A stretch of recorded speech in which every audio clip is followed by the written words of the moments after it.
everybody, and welcome to Encounter Roleplay. My name is Will. I'm a D&D sex icon, and it's just become my birthday, which means I'm going to kill some people. And we're going to play some Skyrim. Woo, let's do it. Let's bring in the new year with some Death of a Dragonborn. This is episode 2. Let's go around, let's meet the cast and crew. Let's figure out who we are and who we're playing. And let's start with Mr. Strider Heap. How you doing, Strider? Happy birthday, baby. I am hyped up. I am going to be playing Laren today. Laren Lalu. He is a rich sycophant who's from Morrowind, but he's read so many adventure books, he wants to get out of the house, partake in an adventure and write his own. Great stuff. Amazing. We also have with us Ellie from Behold Her Gaming. How you doing, my friend? I'm doing well. My birthday's in 2 days. Just so you know. Oh my god. I am playing Claudia Meldor. I am a human Imperial Dawnguard.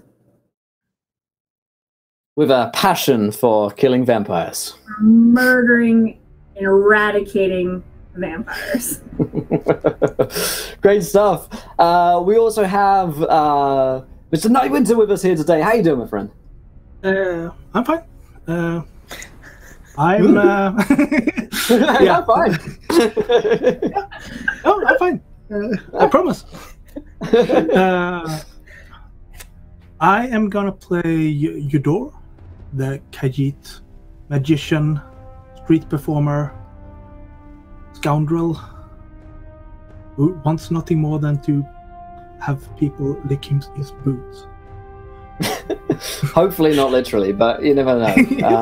Well, he doesn't wear boots, so you know. But he perhaps have some in his back. Great stuff. And last but not least, we have Mr. Dropledie with us tonight. How you doing, my friend? I'm doing well enough, and that is all that's required. Surviving Happy through birthday, the Friday. man. For real. Thank you, dude. Appreciate it. I am playing Casimir Hardthumb. I'm playing a Breton military brat who lived his whole life in Skyrim, and he has a gnarled, petrified hand. He also drinks a lot, apparently. Absolutely. Certainly last week, Sven was very encouraging with that. But yeah, I'll remind you guys what happened last week on the show in just a moment. But before we do, I'll remind you guys that we're sponsored by Helheim RPG. This is the Helheim Unbound rule set that we're using at the moment. Exclamation point Helheim will take you over there. Supporting the channel, I just went and backed to give myself a hardback copy coming out in July. But you can get yourself a PDF for only $5 on their Kickstarter. So go ahead and check it out, my friends, because it is a steal. It's a classless, level-less system, and we're playing it in the Skyrim world, so what more could you ask for? Also, we're sponsored by Fantasy Grounds, virtual tabletop of choice, upon which we are playing Helheim Unbound, along with a host of other systems. And finally, waylandgames.co.uk is where you can go to get yourself 20% off a bunch of beautiful miniature lines. Before we get into the recap, because last week, that was eventful. I remind you guys, you can hit the follow button if you haven't yet. When we hit 30 followers, you guys get to decide something which happens next in our campaign. Following that, there is a tweet for you guys, already halfway there to a viewer decision. I'm expecting a lot of Dragon, Cheese Wheel, and Skyrim-based memes in the viewer decisions. Please don't let me down, chat. Finally, you can donate to affect the game as well by giving players nat 1s, nat 20s, and wild magic surges. Nogobot has already given in the first wild magic surge, which reads that somebody nearby disgorges a tin bucket of hot coals, which is perfect for where we're at, actually, because there is a dragon in Riverwood, and he's got a bucket of hot coals ready for the party. But before we do that, I'll remind you guys of last week's show. So, the party found themselves answering a call of Jarl Balgruf, as Mr. Balgruf had found himself without a Dragonborn, because as the name of the show would suggest, if you haven't picked up on it yet, the Dragonborn is dead, which means that it's up to other bands of adventurers to try. What? Spoiler alert, dude. I know. I'm sorry if you didn't watch last week's episode. I spoiled everything for you there. And the entire plot of Skyrim if you die. But yes, they answered the call at Whiterun. Jarl Balgruf told them that there'd been some mysterious murders on the road to Riverwood and back again. They went to investigate, going over to Riverwood, and they met with perhaps the greatest adventurer of all time, Sven. Sven is a bard. He was very drunk in there, and he told them that he'd seen strange glowing sets of eyes in the dark, and perhaps some kind of necromancer or vampire, as Claudia strongly suspected. At night, Casimir went along, and with a brilliant display of deception and great intrigue, a bunch of skeletons attacked, and they followed the skeleton tracks back to a totally no vampires here cavern. Inside the cavern, there was a necromancer named Zarion the Cruel. He didn't introduce himself, but his name did pop up after they killed him. Unfortunately for them, Sven fell in battle, drunkard and fool that he is, and Sven did not make it out of there alive. The rest of the party did, however, and upon searching the necromancer, they found a note which read, "Prepare Whiterun for subjugation. Do not fail me. V." What could this mysterious note mean, they thought? Perhaps we should bring this back into Jarl Balgrove as their quest journal updated. But before they did that, it was late. They went back to the tavern, the Sleeping Giant Inn, and got some more drinks and mourned Sven's death, for he was perhaps the greatest adventurer ever to live, having written himself into several great songs and stories. However, just as this happened, a roar and a displacement of air from a great giant beating wings heralded the arrival of a dragon in Riverwood. And that is where we're going to pick up today's stories. But I'll just want to go around real quick so we can remind the audience of who you guys are playing a little bit further. So just give us 10-15 seconds about your characters and what they look like. So let's start with Lauren. What do you look like, my friend? Who are you? Laren was born in Morrowind. He's a dark elf, standing about 5'8". He's led a rather cloistered life of excess and decadence. He's used his family's endless surplus to purchase himself adventuring gear and a driver and butler named Scheme. He left home without permission and is traveling the world to see what great adventures will find him. Now, his parents and sisters are trying desperately to find him and bring him back home, but he's having the time of his life. He is equipped with crossbows, books, many books, fancy glasses with all kinds of lenses and telescopic view, and he is ready to watch, observe, write down things, and run away if there's any signs of a dragon attack. Great stuff. And what does Claudia look like as we see her in the Sleeping Giant Inn, prepared for a dragon attack? Claudia is wearing her full geared Dawnguard armor. She has long red hair that's always pulled back and pinned back so as to stay out of her face. She's carrying a dragon bone bow, or crossbow, and she has a wicked scar that goes across her face on her right eye from her fight with Aurelius, the dragon that she's, or the vampire that she slayed. Great stuff. And Yodur, what do you look like, my friend? Oh, you are muted, I believe. You? Yodur has a beautiful orange mane and an equally beautiful toothy grin, as you can see. Some small scars on left cheek and eyes that do not seem that trustworthy. They are looking back and forth and weighing everyone's value against his own. Great stuff. And finally, what does Casimir look like? Casimir is a fairly short, only standing 5'6". I was wrong last time. He's a fairly short Breton individual, very lithe and battle-hardened. He's covered in little nicks and scars as well. As I said before, he has a petrified right hand, and in his left, he often uses a Skyforged steel sword. He's dressed in Nord attire, and anyone who wouldn't really know of his heritage would guess that he were Nord until upon closer inspection. Very nice. So there you find yourselves just drinking away in a sleeping giant inn when suddenly, when you try to go to rest, you realize that you can't because there are enemies nearby. And with a swooping of wings and a rush of breath and a scream and a roar, you feel a dragon has landed close, perhaps on a nearby building, and there is panic. Delphine inside cries out, and all of the other people inside are having to take cover or run to their rooms in fear.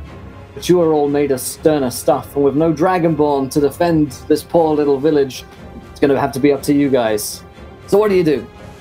Claudia, go kill it! Go kill it! Well, I've never fought a dragon before, but I don't know how much different they can be than vampires. As we discussed last week, they're basically flying vampires. It could be both. Trolls. Exactly. I'm gonna try to conjure a. Oh, actually, this is probably pretty terrible, but I'm gonna do it anyway. Is Finn's body laying around anywhere? Sven's body is currently on a table where you've been drinking to him. Yeah. Reanimate it and send him out there to fight the dragon.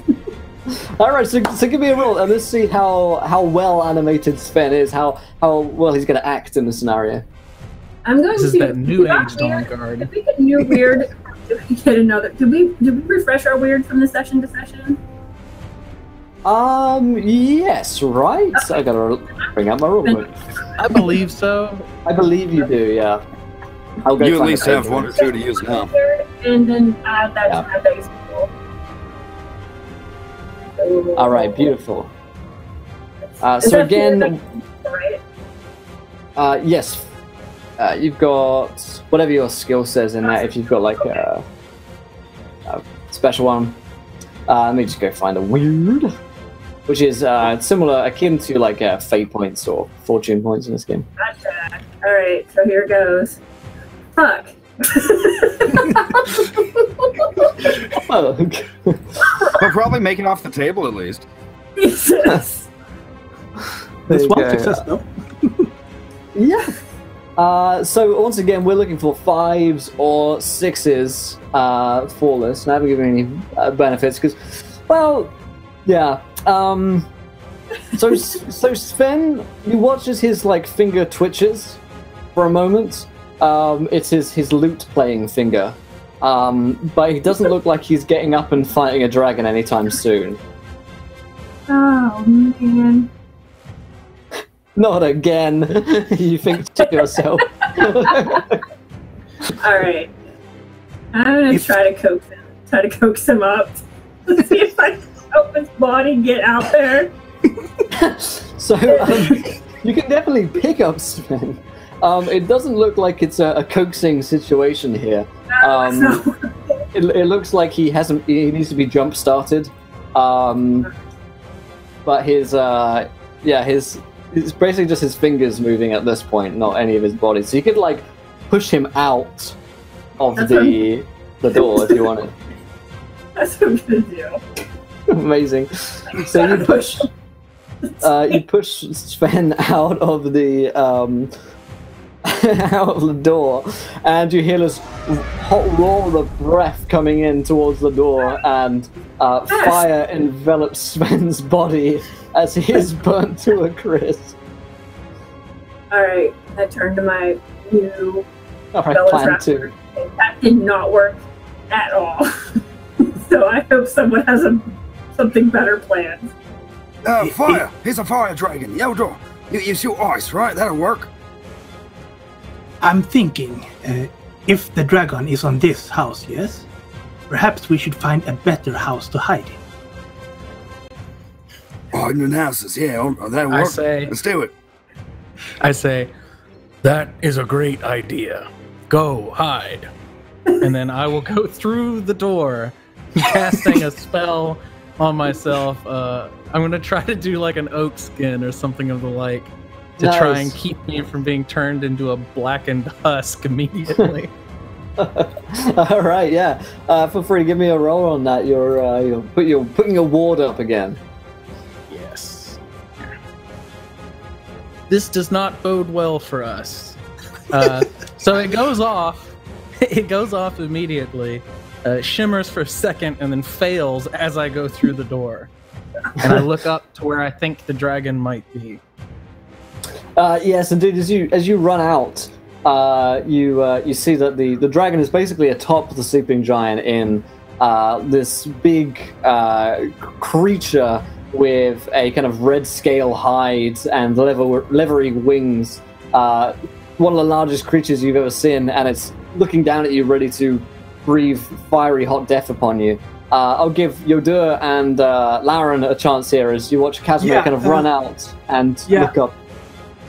I will run out and then try to aim an ice shard at its mouth to freeze the mouth together. And I will use a word for this, so I will roll Okay, cool. So we're going to do some contested rolls because the dragon gets to have a chance to defend. So you're looking for more successes than the dragon, basically. Good luck. Well, no. So you've got, wow! Holy mackerel. 1, 2, 3, 4, 5, 6, 7 successes. Dragon's got to try and beat that with 1, 2, 3, 4, 5 successes. He beat it by 2.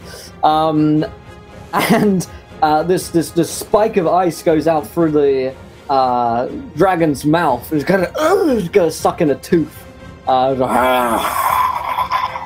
Looks like it didn't enjoy the ice spike, Yodur. Run! And then I will run over and try to hide behind another house. All right, Laren, what do you want to do here? Laren is narrating to himself as if he was still writing in the book, makes him feel better as he jumps out the front door to join his compatriots. Casimir and Yodur are brave, and they will be gravely missed. He is going to look around, see Yodur's hiding spot. He'll try to loose an arrow out of his crossbow, a bolt rather, at this thing. All right, but he's more interested in hiding. Come on then. Well, that's not too bad. 4 successes. Nice. We're gonna give the dragon a chance to do his thing as well. I might as well just cut this out. Has to get out. No, that's 100. That's not at all what I want to do. That's right. Seems fair, accurate. Yeah. And fuck you. It's my birthday now. The dragon gets to see 1, 2, 3, 4 successes, and he matches 4 successes. So it basically, the bolt just goes into its hide and just pulls right off again. And it just kind of does not seem to be too displeased by this. But it does turn its attention away from Casimir for but a moment. So Casimir, not Casimir, rather, Laron, you've made yourself a little bit too obvious to the dragon. You can roll me your contested fighting here, or anything that you can use to dodge away. I'll give you a +1 dice because you wow, that was a shit roll. Because you were in hiding. That's 10 d6s and 1 success.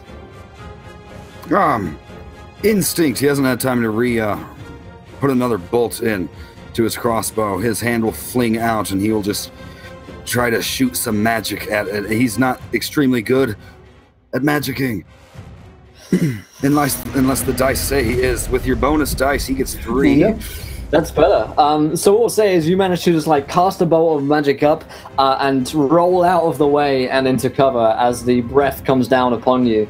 It is begun to burn the sleeping giant in, which is making it a not very viable hidey hole option at this point. There are other buildings around. The guards are coming in to help as well. You see several guards kind of shooting up arrows towards the creature as well. One of them looks to be stuck running against a door at the moment that he can't quite seem to get past, but he's definitely trying his hardest.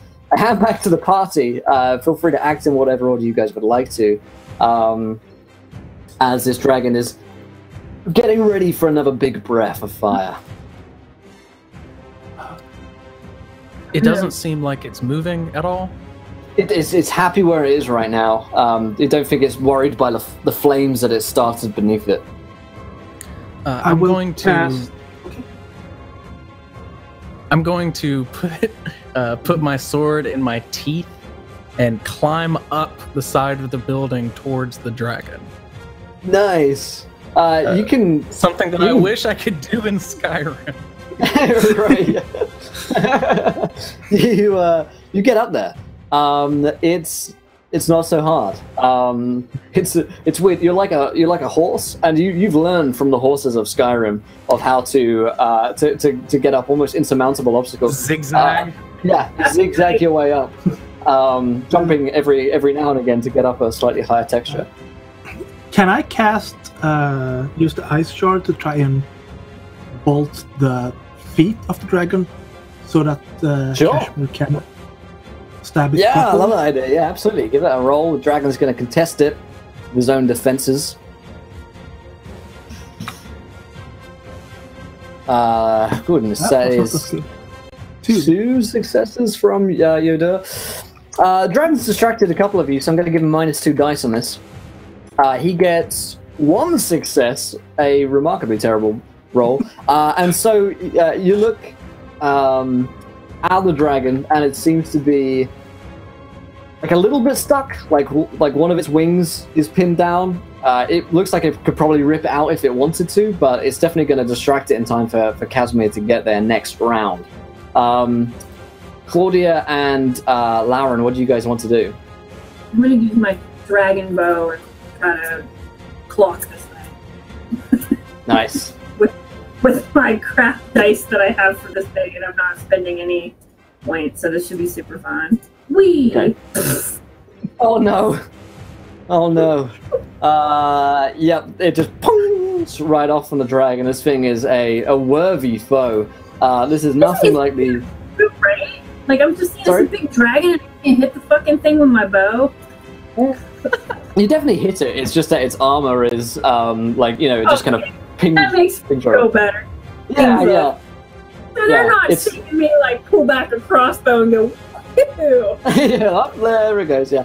No, that's what the guardsmen are doing right now. They're definitely shooting in and around the area of the dragon itself. Lauren, what do you want to try and do here? Are you sure you're the real Claudia?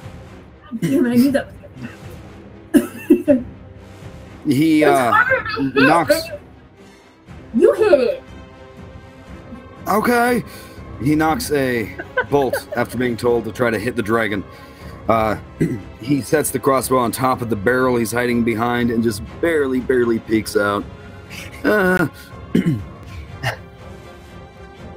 roll is 1 success. Okay, let's see. Oh yeah, dragon with the 4 solid successes there. Again, it kind of pierces into it, but this thing is clearly endgame content. And you guys have stumbled into the wrong zone. It just kind of pungs right off again, right next to Claudia's one as well. You guys are having a bit of trouble getting through to it. He's going to look down at Claudia, who's breathing down. Going to breathe down some fire at you, Claudia. So roll whatever defense dice you have. All right. You can contest this one. You see it coming, so I'll give you an extra 2 dice. All right. A bit. Oh man, that is 0 successes on 10d6. Yep, that is some truly terrible rolling. The dragon just kind of breathes down fire towards you, but it's telegraphed its attack like 10 seconds in coming, and you very easily dodge out of the way. It seems irritated by the arrows coming in around it, but it does feel like a matter of time before it lands a hit on you guys. Who wants to go next? I'm at the top of the roof, so You just reached the top of the roof. I'll rush over to where the dragon's taking in this big breath, like it's fixing to burn down more of this quaint little village. And I think the best course of action, if I'm staying true to Skyrim, would be to run up until my chest was touching it, and then power attack. So I'm gonna do that. I'll just bring the blade straight up and do the forward charge slash. It looks like you found its weak point and it can't seem to get to you from there. Okay. Hit it in the eye. There's so many dice. Oh, so many yeah. dice, but one success. One success. Salis. Let's see. It's at its weak spot, so it doesn't have quite so much defense. I'm gonna spend a weird to turn that into 3 successes, just in case. Nice. Just in case that helps at all. Absolutely.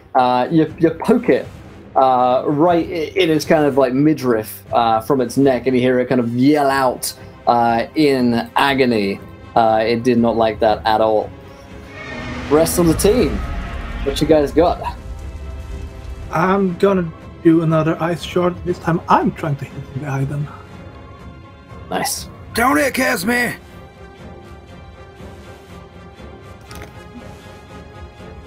Oh, you do it with 3 successes? Yeah. Casimir's got him nicely pinned up there. That is unfortunately 4 from the dragon. Your shard pings right off. Kind of lodges itself into a bit of the scale, but it hasn't actually pierced through into skin. Oh shit. Oh shit. Claudia, Laren, what you got? I am going to. I'm going to ready the crossbow again and off my arrow and kapow and try to hit the sucker.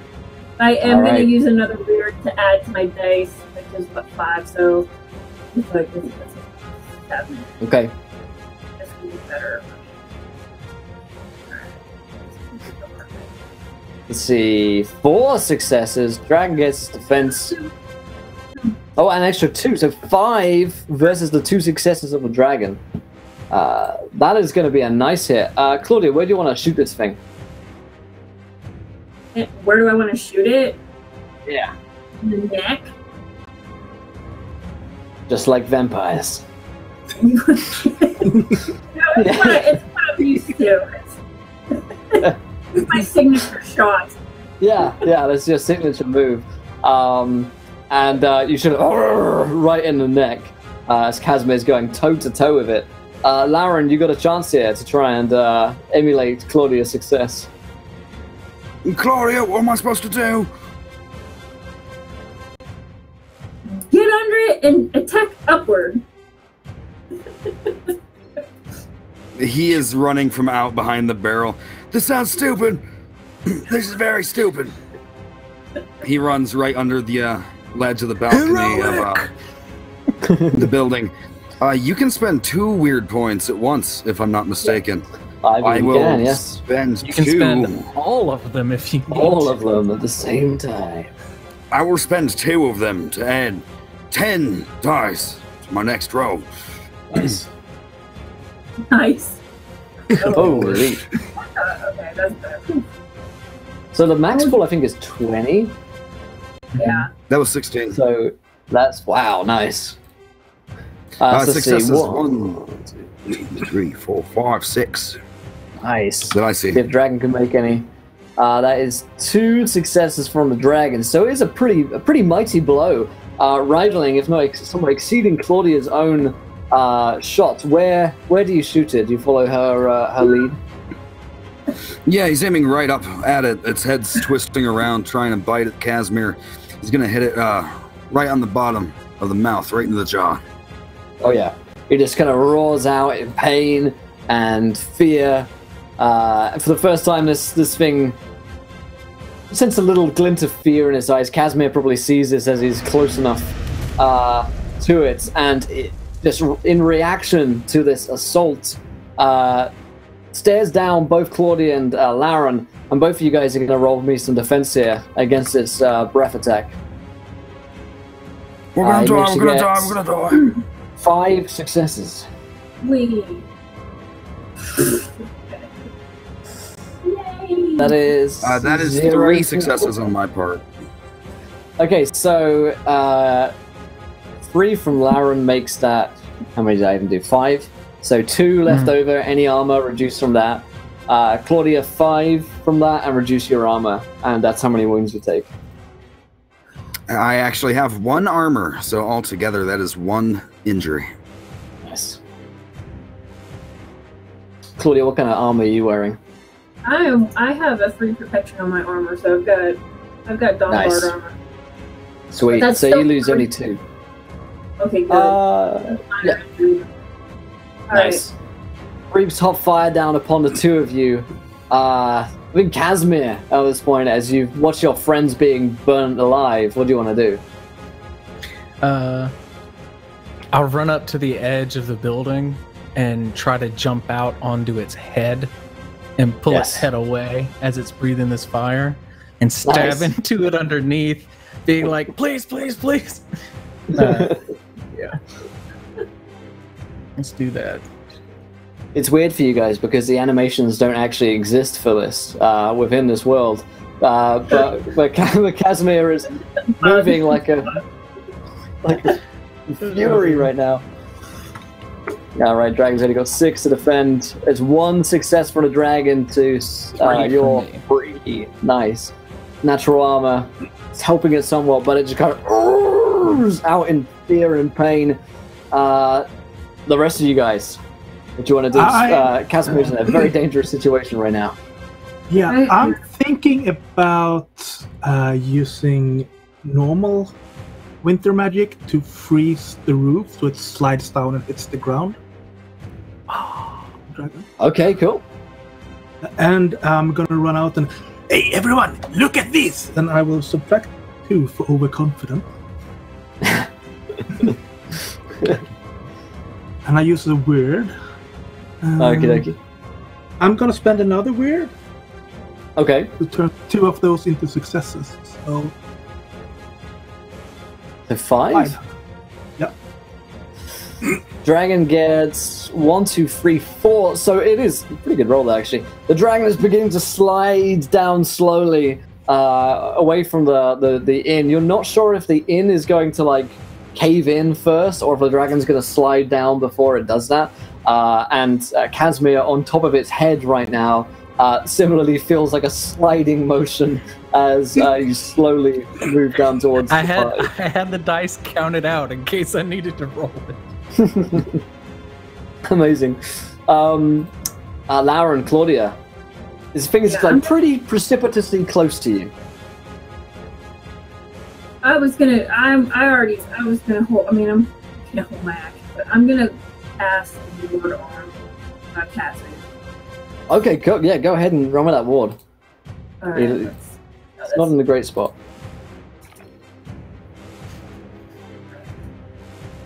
Nice.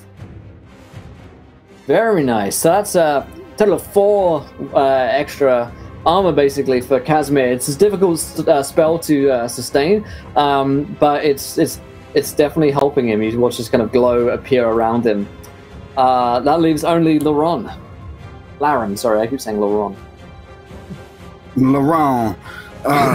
Laren's gonna run over across the street, hiding behind these load-bearing pillars that support the blacksmith house and shop.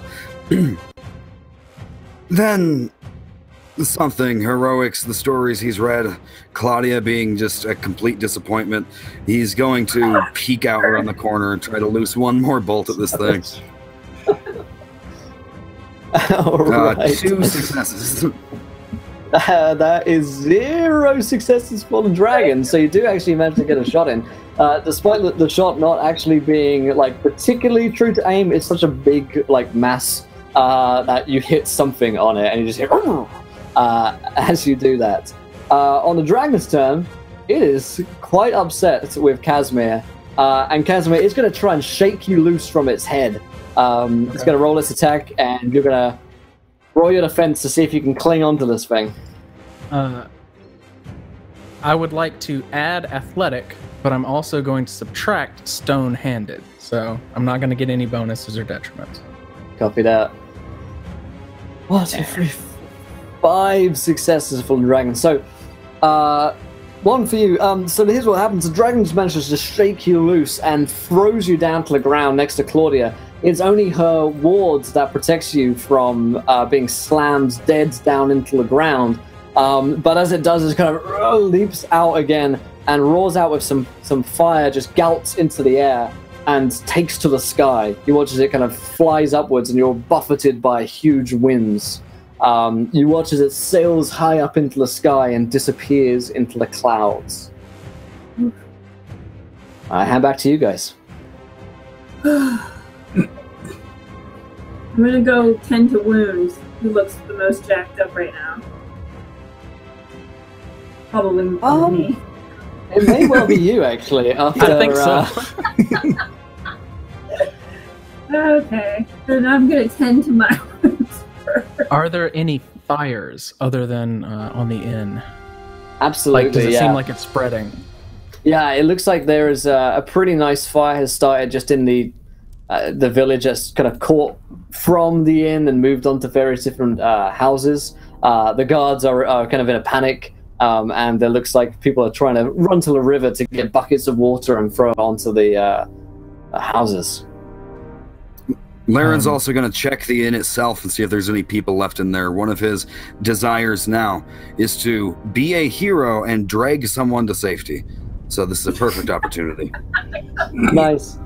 You actually see Delphine inside. She's got a sword out and she's helping drag other people away from here. And just kind of, you can definitely help her, help a couple of people. Yeah.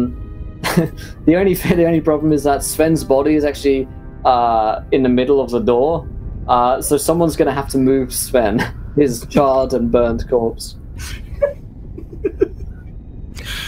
I'll do I'm that. going to be a hero. I'll be a hero and drag Sven's corpse to safety.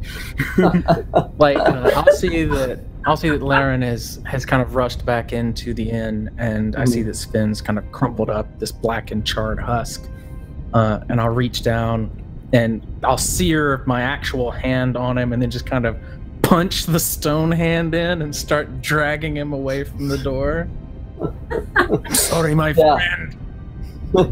The two of you managed to save Sven's body, although it is pretty much already charred and gone. Others retreat from the Sleeping Giant Inn with the assistance of you guys and Delphine.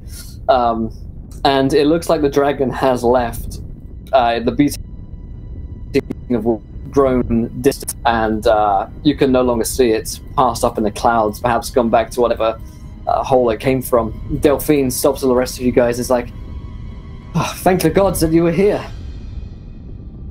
Yes, these could have gone a lot worse otherwise, right? True. Tis a shame about Sven, again. But it looks like only a few guards were killed, and you kind of look over and there are a few dead guards around as well. There's a couple of dead chickens, a little bit of dead livestock lying around, but the fires are being fought by the villagers at this point. So your efforts look like they have succeeded, at least for now. Casme, I think you're the Dragonborn. The Dragonborn again, anyway. No, I am just an old man trying to leave a legacy. I am no Dragonborn. Yeah. No, that's something my hero would say. You realize I cast a ward on him, right? And it was a strong one. He kind of squints and looks over at Claudia. Oh, I hear they're reforming the Dawnguard. Yes, they are. Part of the Reformation.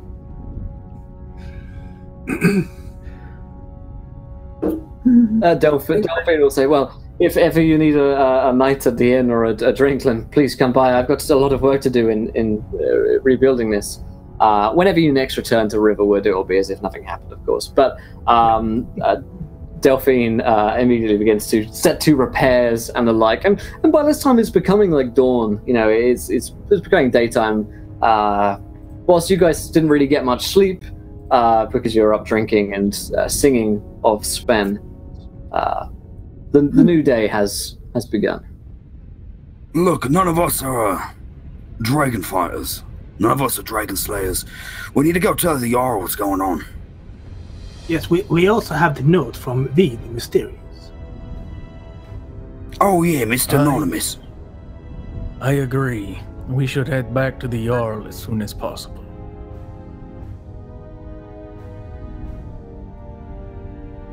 We have been to Whiterun before, so we can fast travel quite easily. We've been there, so we can fast travel. It's just a couple of seconds. Well, that's Laren's plan then, anyway. Fast travel back to Whiterun. Absolutely. You guys can drop the buckets, and as Riverwood is sort of put back to some semblance of peace, and you can head back to Riverwood. Back along the trail, you don't run into any more skeletons now that you have defeated them and the necromancer. By the time you get back, it's around midday, and you enter back into the town or city of Whiterun. Do you guys want to go straight up to the Jarl's Hall, or is there anything else you'd like to do while here? You do have lodgings at an inn here that Scheme has settled, though you haven't seen or heard anything from Scheme since. He was with Maik last we saw, right? Yeah. Suspicious. Does the inn still stand? As far as you can tell, everything's in place. I think that I would probably stop at the. Yeah, I would probably stop and tell someone at the companions as we're heading up towards Dragon's Reach. Stop and tell one of them that a dragon attacked Riverwood, and then okay, yeah, they would just kind of nod. Yeah, they nod, having heard and seen the attack from afar, and they were preparing sort of Whiterun for defense as well. But yes, they are mildly concerned. Is how you would describe them. Have you heard about the Silver Hand? It's like, yes. Somebody steal your sweet lord. You get back up to the Jarl's place in no time, and Jarl Balgruf is still there in his same quite jaunty pose, and Irileth is by his side, his housecarl. He says, "So, what word? I heard there was a dragon attack in Riverwood." That wasn't part of the plan, but yeah. We chased it away. To where did it flee? Up. Elsewhere? Is that a pun? Yeah. Cat, is that a pun? The Jarl looks unmoved by the pun. I see. Well, this is very troubling news. What of the dangers on the road? Was that the dragon as well? No, that was the Mysterious, and I will hand him the note. Well, technically, it was a necromancer working under V, so I killed the necromancer. I see.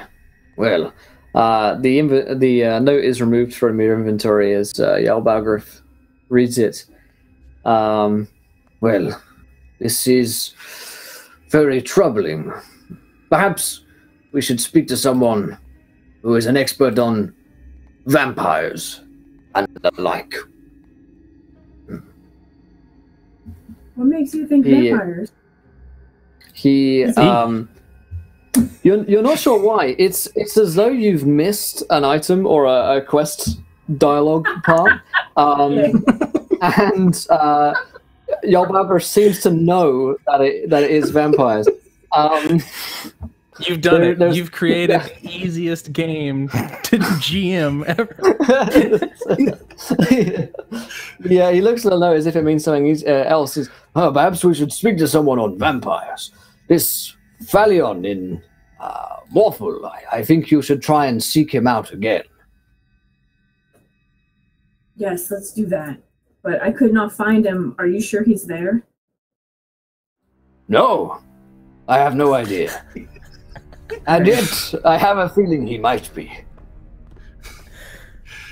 Track him down wherever he is. There's just randomly an arrow over Orthol. That's my plan, so... You can ask around and see if the locals have heard anything. Okay. And he says, oh, and as a small matter of your payment, what kind of gift or treasure can the Jarl give to you? Something that you would all find useful, perhaps. Or maybe only one of you would find useful. Laren's skin on his left hand, it's not pink like it might be on a human that's received burns, but it's kind of discolored and a little purple. You got anything that'll help us not be so flammable? Kind of not want to die next time. Not so flammable. Well, I suppose so. And he hands you a necklace of fire resistance. That should help with fire and flame and resisting it. I will resist it. I will run through the fire and the flames. Good. Carry on. And I must... exactly. I am very busy with Jarl things. I will speak with you soon. He's not going anywhere. He's not doing anything. He's just sitting there. In the same place. Very busy. Oh, man.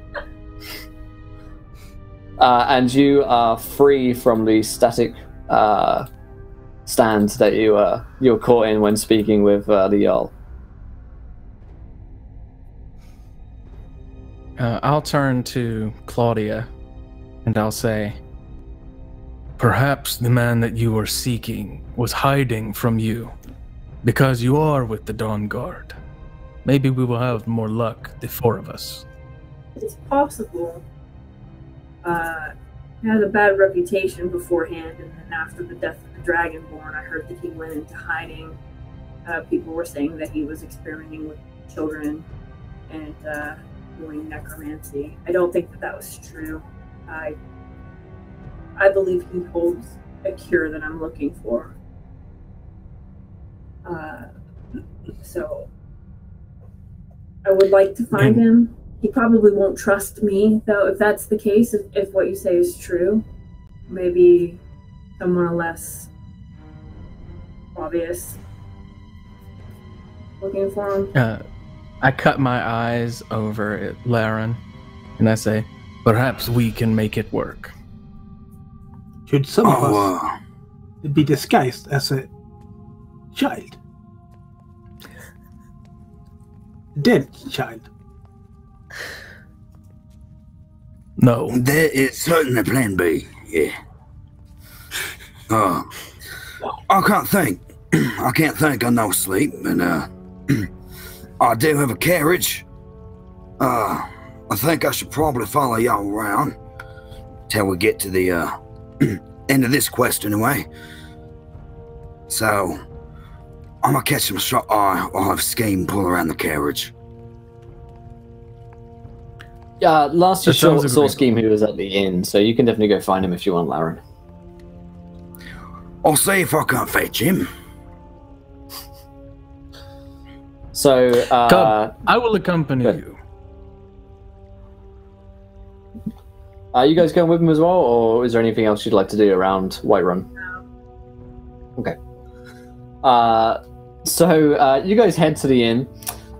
You walk inside, it's a lively atmosphere, and it's not long before you can make out Scheme amongst the crowd. He appears to be gambling at the moment. The little lizard folk. He's playing dice in the corner with some other travelers, and he looks up attentively as he sees Laren. He's like, "Oh, master, you're back! Good, good. What are we up to now, master?" All right, you know what? This is the only time I'm going to say it. You may have been right. He points to Casimir. Oh, yeah, he might actually be famous one day. Good call with the autograph. In that case, and he goes and gets some paper. Please sign. Please. I look at him incredulously, and then I sign. It's actually very exquisite penmanship. There you go. I am an adept scribe. You think it might be lost on Scheme a little bit, but he thrusts it into a dirty-looking pocket. It's like, so, what are we doing? Are we staying here, Master? It is very nice here. Lots of coin, lots of gambling, lots of schemes. Depends. Well, that there depends. Scheme, are you in the red or are you in the black? What? Are you making money or are you losing money? Oh, Scheme does not keep count. That sounds like red.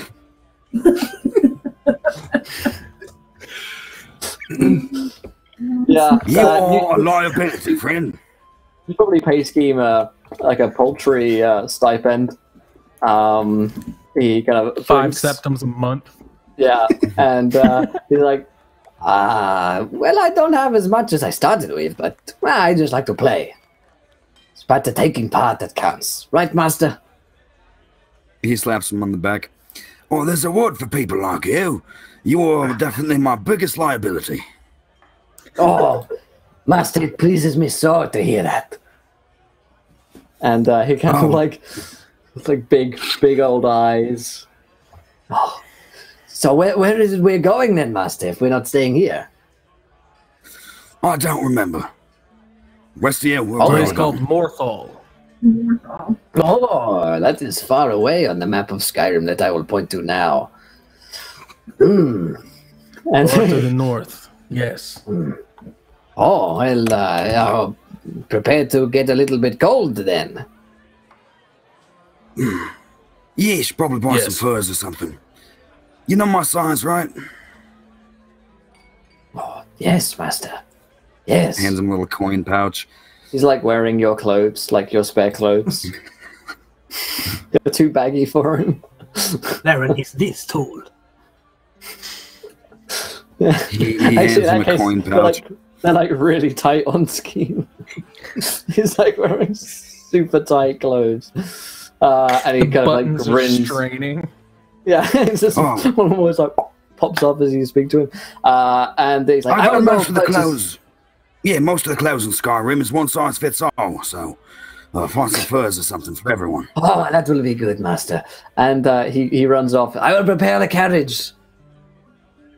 And he runs off to get some winter clothes and does indeed prepare the carriage for liftoff.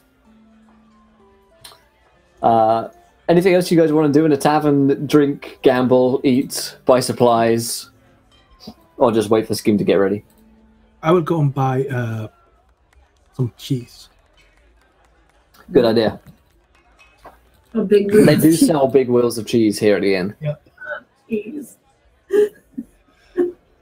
One of my desires, probably one of my biggest desires, is to be known as a champion in song.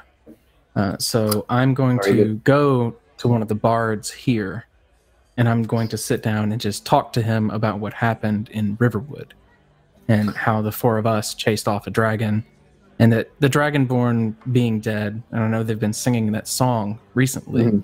Oh, yeah. Is not the end of the world, that champions are going to arise and meet the challenge. And I'm going to try and like coax him into coming up with a song about it.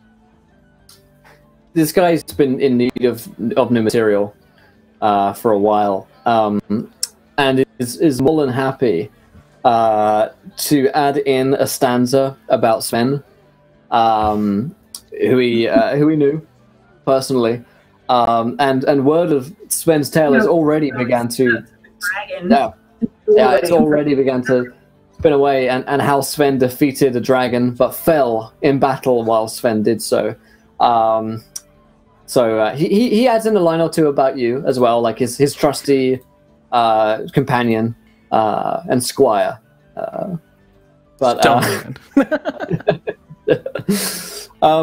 not long before Scheme gets everything ready. You buy a cheese, and get set. And Scheme is like, come on, everybody. There's room for everyone, almost. I will sit on the top. Scheme, you are my friend. You will sit inside.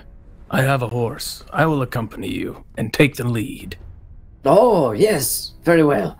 And Scheme finds this to be a big favor and a great honor to ride along him. So what I'd like to do during this moment of fast travel up towards Morthal to get to your next quest location is I'd like to you guys to tell me what you guys are up to on this journey. It'll take you several days to get there, headed northwards. And the environment around you is going to get colder and colder, and you are going to need the winter clothing that Scheme has provided in order to do this. So what are you guys getting up to on this journey? Let's start with Laren. Let's have some little vignettes of your journey up here. All of Laren's vignettes do include books, one way or the other. He does have everyone pull over quite often if he sees a fancy-looking rock or a pretty waterfall. He's either comparing his notes to his books that he has, or he's scribbling furiously, recalling all the details of the last couple days. Of course, maybe emphasizing his role in things a little bit, but he's reading people's stories. He's writing things down. He's looking up and squinting at people when he thinks they're not watching him, and he's making little etchings. Pretends not to be doing anything when he looks back down. Very nice, very nice. What about Yodur? What's Yodur getting up to? Yodur will retell the tale of how he turned a troll into an ice sculpture up in Nordheim. So I assume after all these days you probably know the story just as much as he does.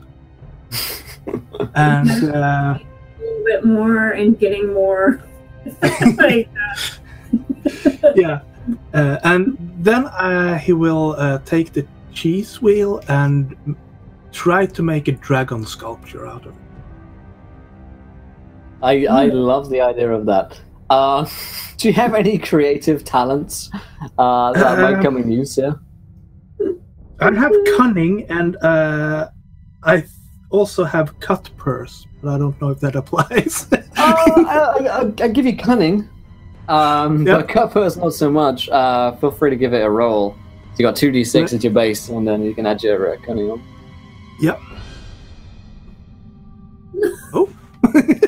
Hey, that's 2 successes.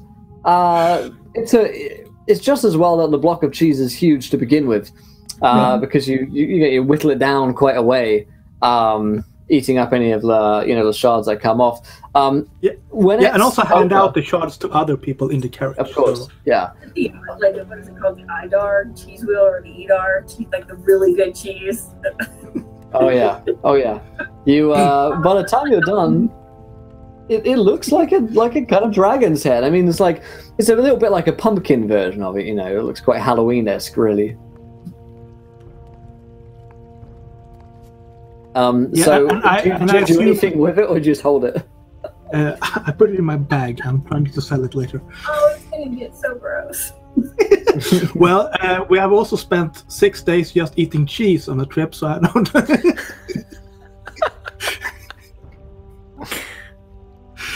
Yeah, this is true. By the time that your journey to Morthal is finished, I probably have a bucket in my backpack as well, so it's in the bucket. Because everyone has a bucket that they pick up by mistake. Good. So you've got a bucket beneath your backpack with a wheel of cheese that looks like a dragon skull on it. It's a new helmet, exactly. Congratulations. You can add that to your inventory. And what about Casimir? What's Casimir up to? One of the vignettes that Casimir's up to is he's riding along in front of the carriage with all of his companions in it.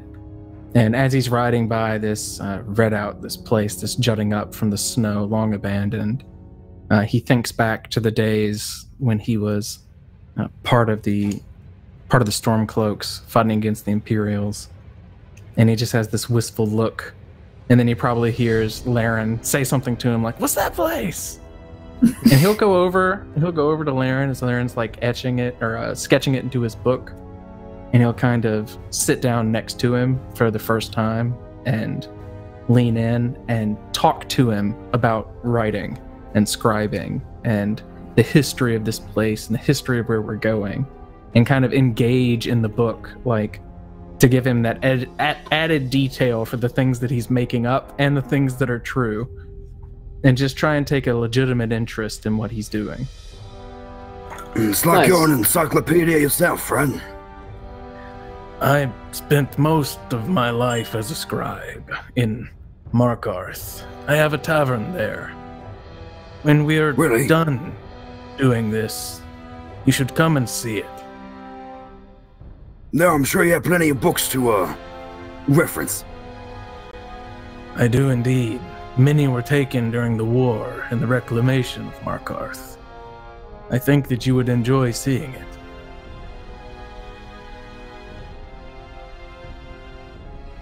And other than that, he's just riding forward and trying to keep a good lookout, coming back and catching up with the carriage every so often. Watch out for random encounters.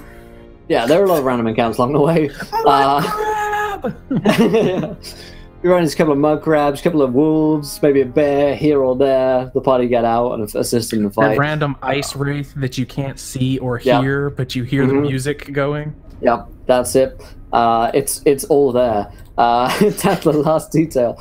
And what about Claudia? What is Claudia doing during this journey? Claudia is taking advantage of the stops that they're going on, that Laren's insisting that he document every minute to gather things for her healing supplies and for her alchemy. And for the most part, she's just keeping to herself and listening to all the back and forth and the banter. It reminds her a lot of her times in the Dawnguard, when in her better times with the Dawnguard. Doesn't like making friends because she's lost a lot of people she cares about, so she's getting more wistful and more maybe a little bit reserved because she's trying very hard not to like this group of people that she's very much starting to like. Awesome. So as you guys write, make cheese sculptures, and tell tales of your past, during this journey, as Scheme is basically on the wagon leading the way, you will arrive at Morphel, the smallest city in all of Skyrim. At the moment, it's a pretty tiny looking place. Well, it is a city. You got some like fashionable cottages around. It's snow underfoot, and people around here. Not many of them are actually walking around. Those who are kind of bundled up in cloaks and jackets. There is a main kind of cabin, which looks like it's the hold for the Jarl. And this is a place where you've been before, Claudia, in your search for Phalion, but didn't really manage to turn anything up. The people weren't very willing to speak to you at the time, perhaps because of your allegiance to the Dawnguard. Would you guys like to head as you roll into town, and Scheme kind of like sets the carriage to one side and is like, "I will be waiting by the gates if anyone needs me, and I will probably find a tavern. I did very well last time." Tavern might not actually be a bad idea, huh? Central hub, people, information. Do you have a cloak that I can borrow or something I can put over this armor so it draws less attention? Do you have anything in the... Scheme will rush to grab you an extra cloak. "Oh, yes, yes. You can have mine." And he's like freezing to death. Smell it. Go back. He doesn't seem to mind. Okay, so I put it on. Gotta cover up my armor and kind of put my dragon bone crossbow and, like, tuck it back. Absolutely. You're getting kind of like hostile looks from the villagers and the town guards around here. they don't look to be too trustworthy of new travelers appearing in their fine city here. Does this place have a history of vampires? Or since you've been here before? Claudia, you could roll like a history on this one if you wanted to know if there's a long history of vampires in this area. Okay. Do I need to roll, or can I just? I mean, from experience, I would know whether or not this place does or doesn't. You know a little bit. I'll give you like a general idea of what you would know from this place. Specifically, you notice about like Phalion, having traveled here before. Phalion, there's a lot of rumors surrounding him about whether he's been like sacrificing people, eating kids, that kind of thing, which all sounds very vampiric. And you would even know that the Jarl Ravencrone has been concerned about these reports. So I basically let them know that there has been.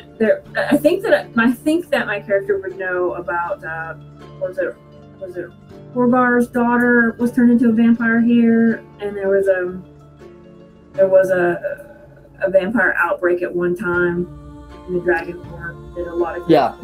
You could certainly go back into your books and the like, and I mean, as in many cities in Skyrim, vampires are pretty prevalent, but certainly in this area, you've got a lot of reports of things happening before.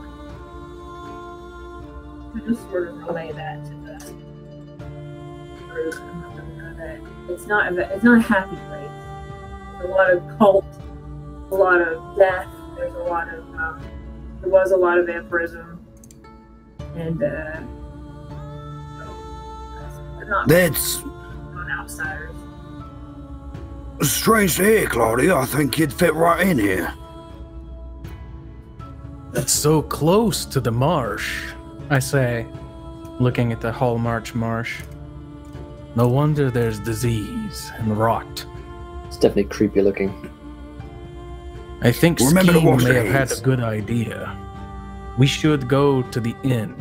Maybe speak to the people there. They may have heard about who you're looking for. Money King no grease hinges, they say.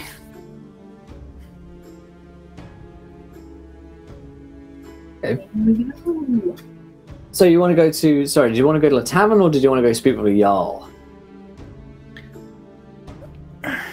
I don't know if speaking to the Jarl is going to get us much, so I think that Casimir would be going to the inn, but I'm certainly not dragging anybody along. I'm going to start with the inn. This might be a little less confrontational than this Jarl if he already is kind of grumpy with outsiders. Yeah, I would assume that I tried that route already with my character, so showing up there won't do me much good. Yeah, we can say that Claudia, you visited Jarl Ravencrone before. Didn't seem like she was too pleased about you being there. Didn't really tell you too much. Seems like the people here are at the very least wary / sort of passive aggressive at newcomers and visitors to their city. You get into the Moorside Inn, and it's pretty quiet. And I mean, you guys are coming in here at about like 2-3 p.m., so there aren't many people around. Couple of locals, and a Redguard woman, in her 50s or so, you'd say, who is running the bar at the moment. She's kind of like perpetually cleaning glasses. Laren's going to plop down money on the bar, and I want to use 2 skills just to try to make a good first impression on her, if you think these skills are relevant. He has one skill called I'm Feckin' Rich. He is good at bribing people or bartering his way through situations. He also has a trait called Kinda Charming in a Durfy sort of way. So he's going to plop the money down and give her a big smile. So, Nice. kind of quiet in here. Why don't we get the party started then? Feel free to give me that roll. 4 successes. All successes. Sorry, I didn't see that. She looks surprised at the amount of coin laid down on the desk in front of her. She goes, "Oh, slow. Well, it's not really here at all, but looks like it's just come in. How can I help?" Oh, we're new around here. What are we doing here?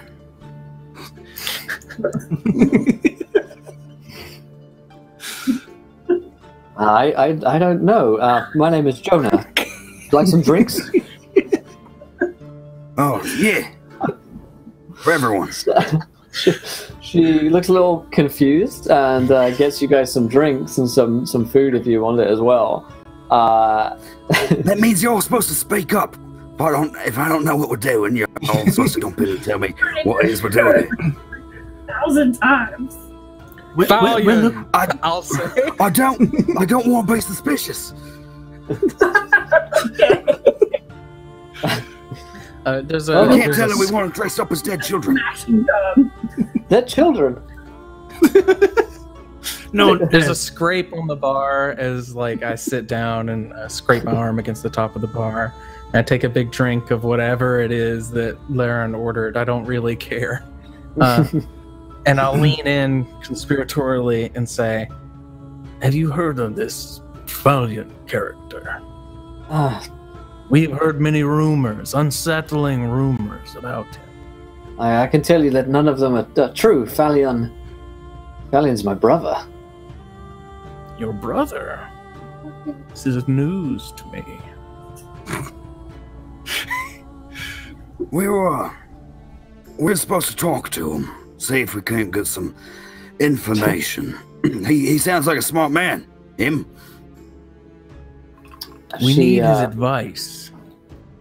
She says, "Who are you working with?"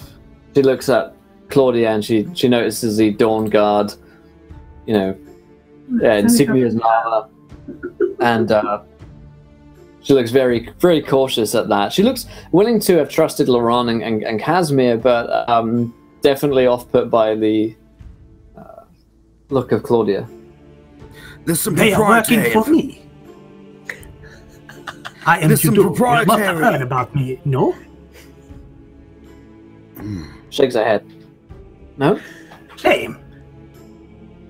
I love I the will idea. force you this. I love the idea that your door parts us like a curtain. They're working for me. And I'm here. Like He's the a Red bit of a Sea to humanitarian. part.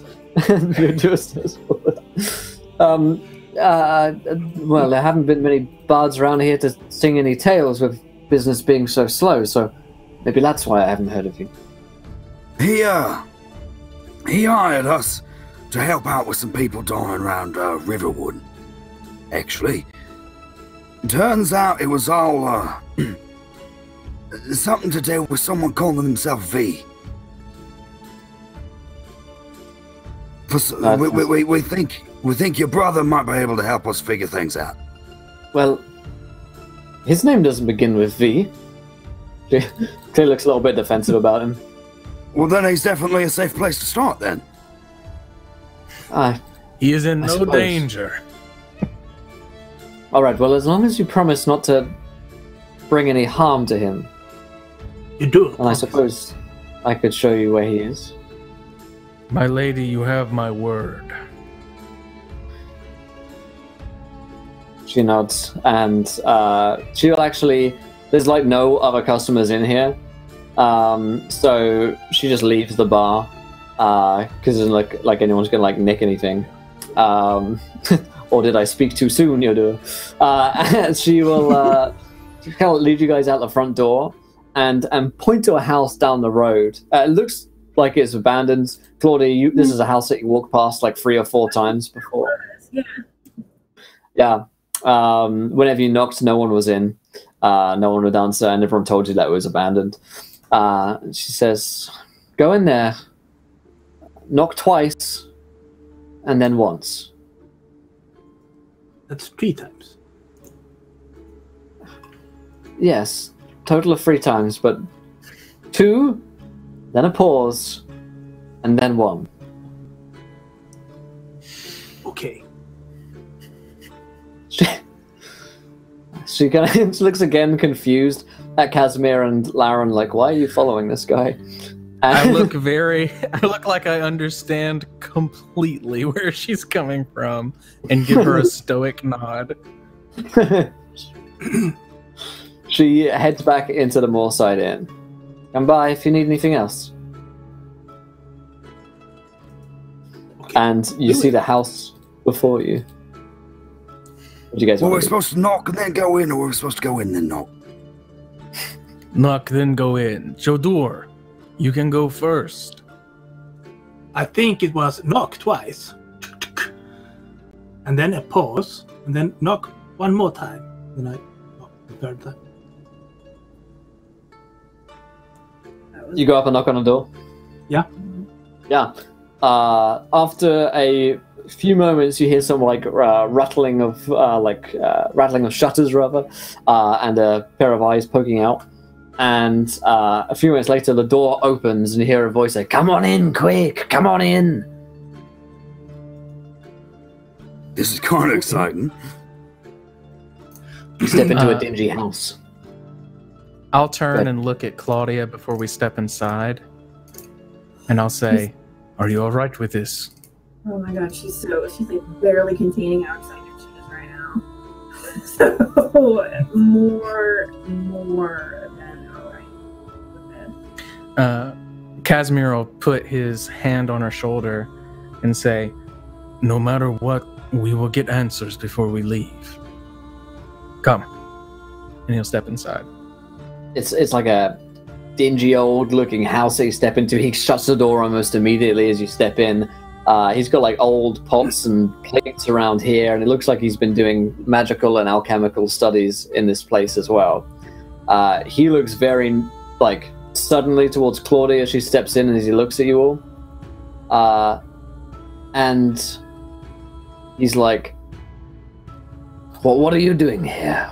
What's one of your kind doing in here for? If you think that I've been butchering babies or sacrificing children, eating hearts of the dead, you may save your breath. You can leave right now if that's what you think.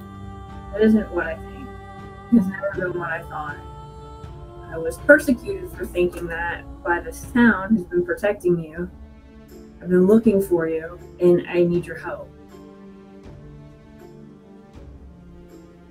You can try and persuade him here.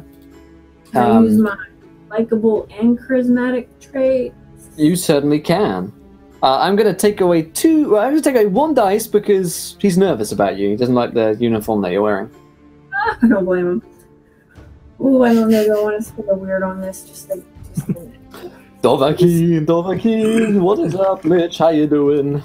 I'm going to use. Okay, I have I think I've got 2 points of weird left, so I'm going to use one of those. Use your last word. Okay, cool. Go ahead.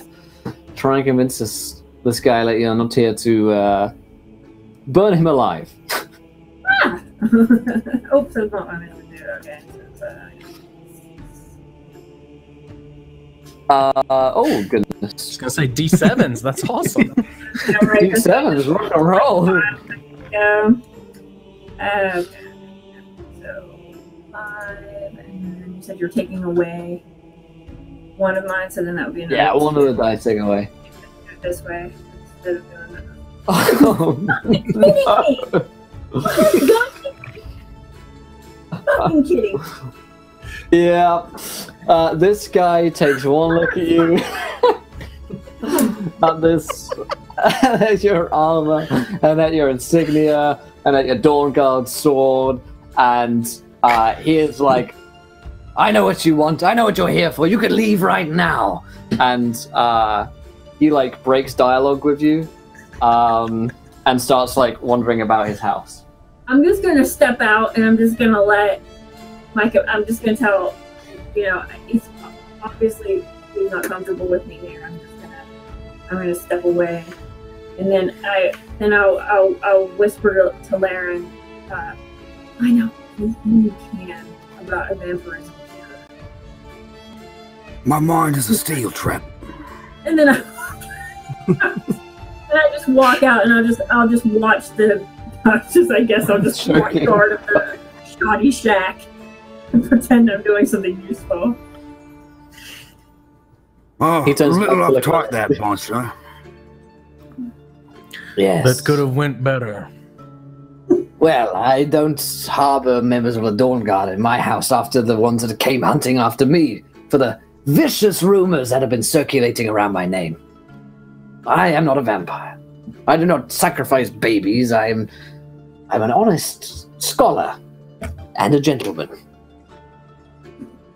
I'm a What is it you're gentleman and a doing scholar here? myself. Well, We have- why did Jonah send you? We have two purposes. First, there was our friend that you kicked out was looking for a cure for vampirism. Cure for vampirism. So the Dawnguard come crawling back to me after all that they've done to me. Yeah. And they've sent their lackeys alongside. I know who you all are. You're all Where are the Dawnguardians. lackeys? I see You. no lackeys. I see. No, we do not belong to the Dawnguard. I'm no lackey, mate. I'm Jador, the Magnificent. Well, why do you follow a member of the Dawnguard round, and why do you ask her requests on her behalf? We were attacked by a necromancer. Felt safe to have someone with her Really? expertise around. Who was it? Was it Jeff? Is he dead? Well, his name popped up when I killed him. Don't believe it was Jeff. Perhaps Bob. Shame. Well, Was that's he no something? loss. Zarion, maybe. Bit of a fool, that one. Yeah, This could've one been. That was was working me. for someone named V. Zarion No. was the necromancer. He Yeah. killed one of my friends, a bard from Riverwood. So I'll kill him I back. would see- I'll kill him back good. I think I've heard of that bard. Sven, isn't it? Sven the Dragonborn. Sven. I would see his death avenged.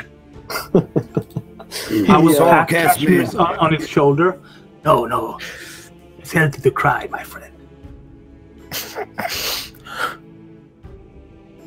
Didn't mean to interrupt you, Casimir. Just get excited. Very well. So if there is a V hunting for Whiterun, was it? Again, you didn't quite tell him that, but it seems like he knows his information as if by magic. He says, right, well, I might be able to help with the second request. I don't just go about handing off the cure to vampirism to those who follow around the Dawnguard. You're going to have to prove yourselves to me first. Heading out the Trustworthy. kill. Proving ourselves trustworthy. You make it sound like you actually have something in mind. Maybe I do. I just so happen to know that there is a hideout where kin of vampires and their ilk hang out in the Hjalmarch Marshes. It's called the Misty Mantle Cavern. Inside there you might find some of the answers that you're looking for. I have added a marker on my map. Yes, as have I.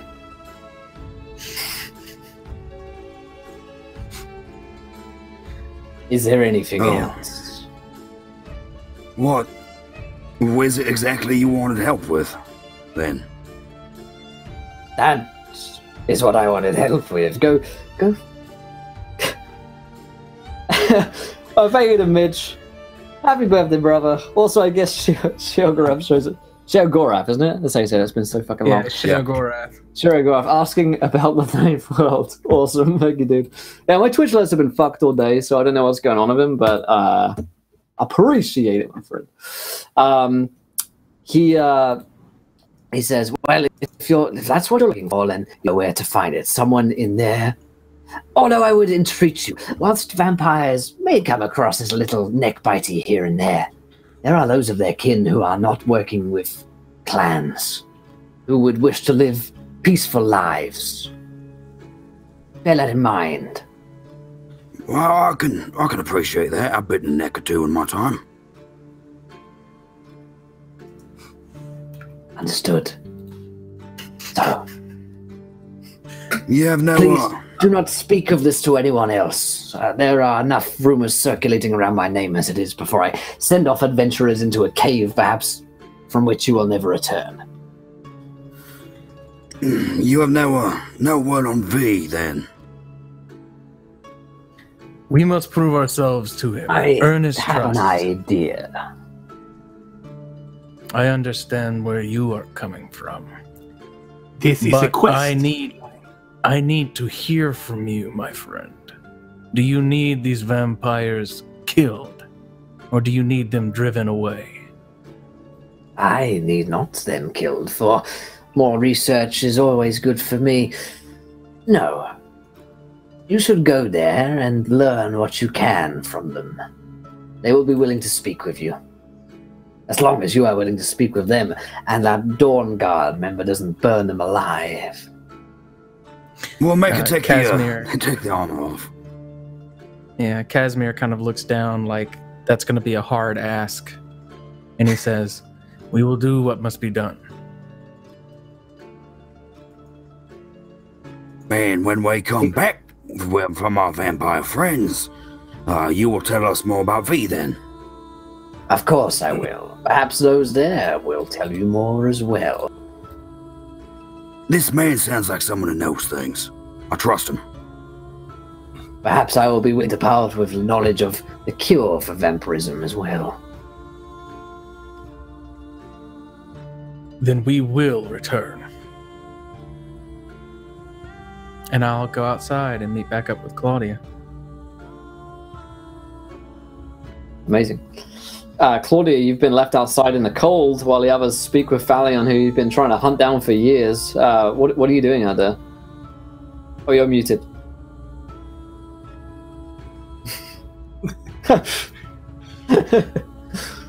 You soft bleep on it. Oh, no, I'm not hearing you at all.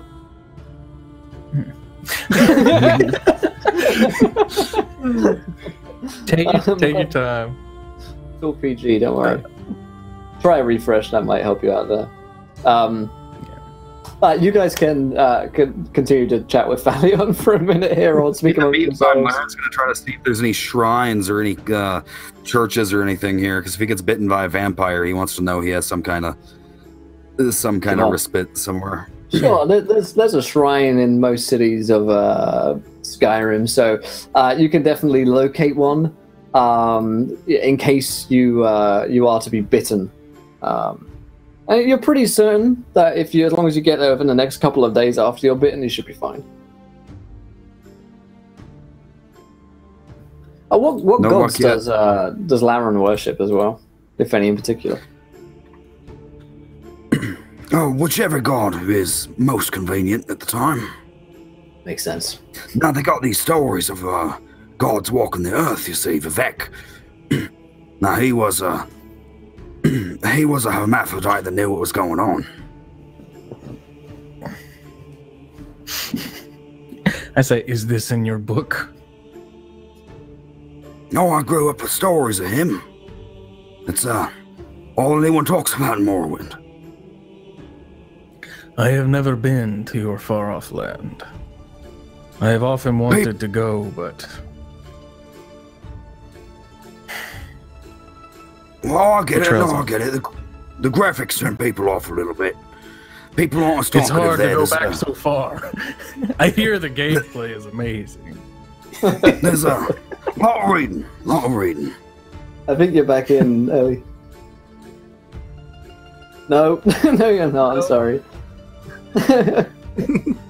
Just exit out and come back in, and maybe it'll sort itself out. If that's okay. I don't know how to stream. I don't know. Oh no, yeah, no, it's fine. You can refresh. You can do whatever. It won't mess up the cam. So go ahead. Okay. Looks like she's back in there. Also, thank you to Mitch for that second donation. I got us handled. Don't worry. Mitch, MVP. Right? In fact, as you guys come out of here, you're immediately locked into dialogue once again as you're turned, and you see there's a Breton woman by the name of Vadiana who's just approached you. And she says, Can you help me? I couldn't help but overhear your conversation with Phalion, but my husband, my husband-to-be, Groff, he went up that way to the Misty Mantle Cavern not long ago. Hasn't come back. I was hoping that you could find him if you were there and bring back word, and hopefully bring him back. You're back. Yes! Yes! And you sound a lot better now, too. Ooh. Oh my god. I'm so sorry.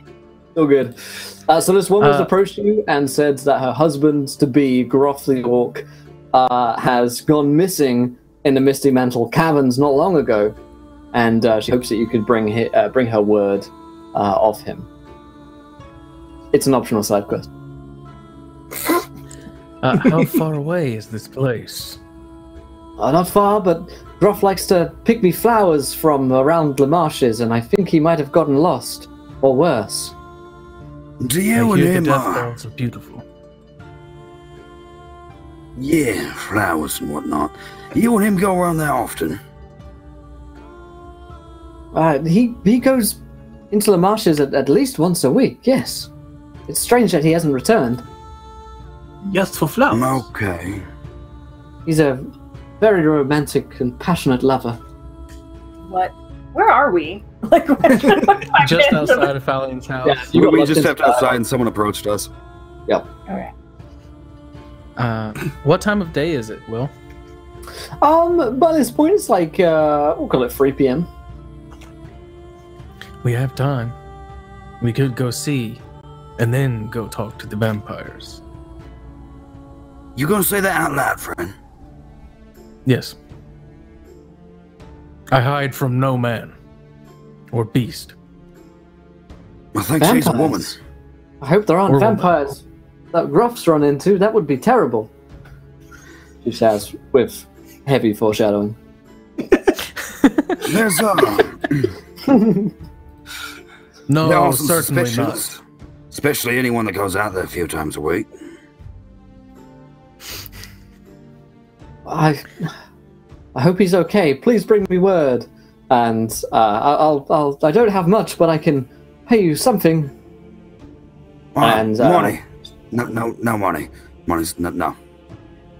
Oh, You can pay us in song. What? okay, What? sure. I have no idea what's happening. It's like I was like, gone for 5 minutes. Yeah, Claudia's been she's been desynced for a while, and you've lost some data from your last save. So there's a couple Some of packets got misplaced. couple of missing packets there. Yeah, it's okay though. This woman turns and Vadiana walks away after giving this brief conversation to you. Claudia, I think that's your man in there said he knows about a cure for vampirism, and he knows about this V, and he will tell us if we go walk into a cave full of vampires. Also so happens where Let's do to it. be with this. Fine. Let's go murder a bunch of fucking vampires.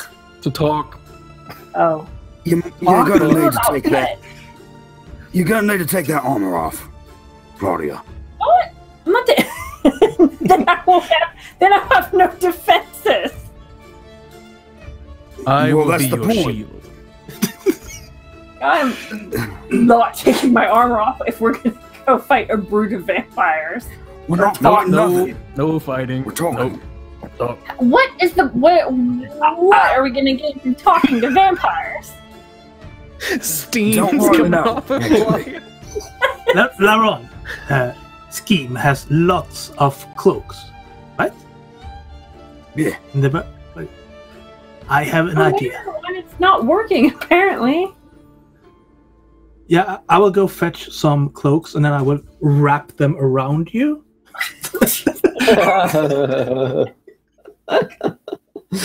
Wow. Now they cover the entire armor. It's Problem? flawless. It is idiot-proof. Oh, it's a good thing that vampires are just not freaking idiots. They're gonna know. There's just... We're supposed to talk to them about what? Leaving? Going into a new profession? He didn't actually tell learn us about them. He He wants to learn about this much. coven of vampires. They are not normal in some way. He says that it can help his research. And if it helps his research, it does exactly what you want. We can get the cure. We can find out who he is. This is a test beyond just your sword arm for you. They are the hardest. Okay. Okay. Okay. Okay, I can do this. Okay. Quite eloquent, Casimir. Sound like you're straight out of a book. Spoken like a true scribe. Thank you. Sorry. All right. I just pat Claudia on the shoulder like I completely understand. All right then. So, Okay. your quest log updates the possible side quest to help Vadiana find her lost husband to be Groff, who has gone missing near the Misty Mantle caverns, where it turns out that you guys are gonna go and speak to some vampires to help with Falion's research.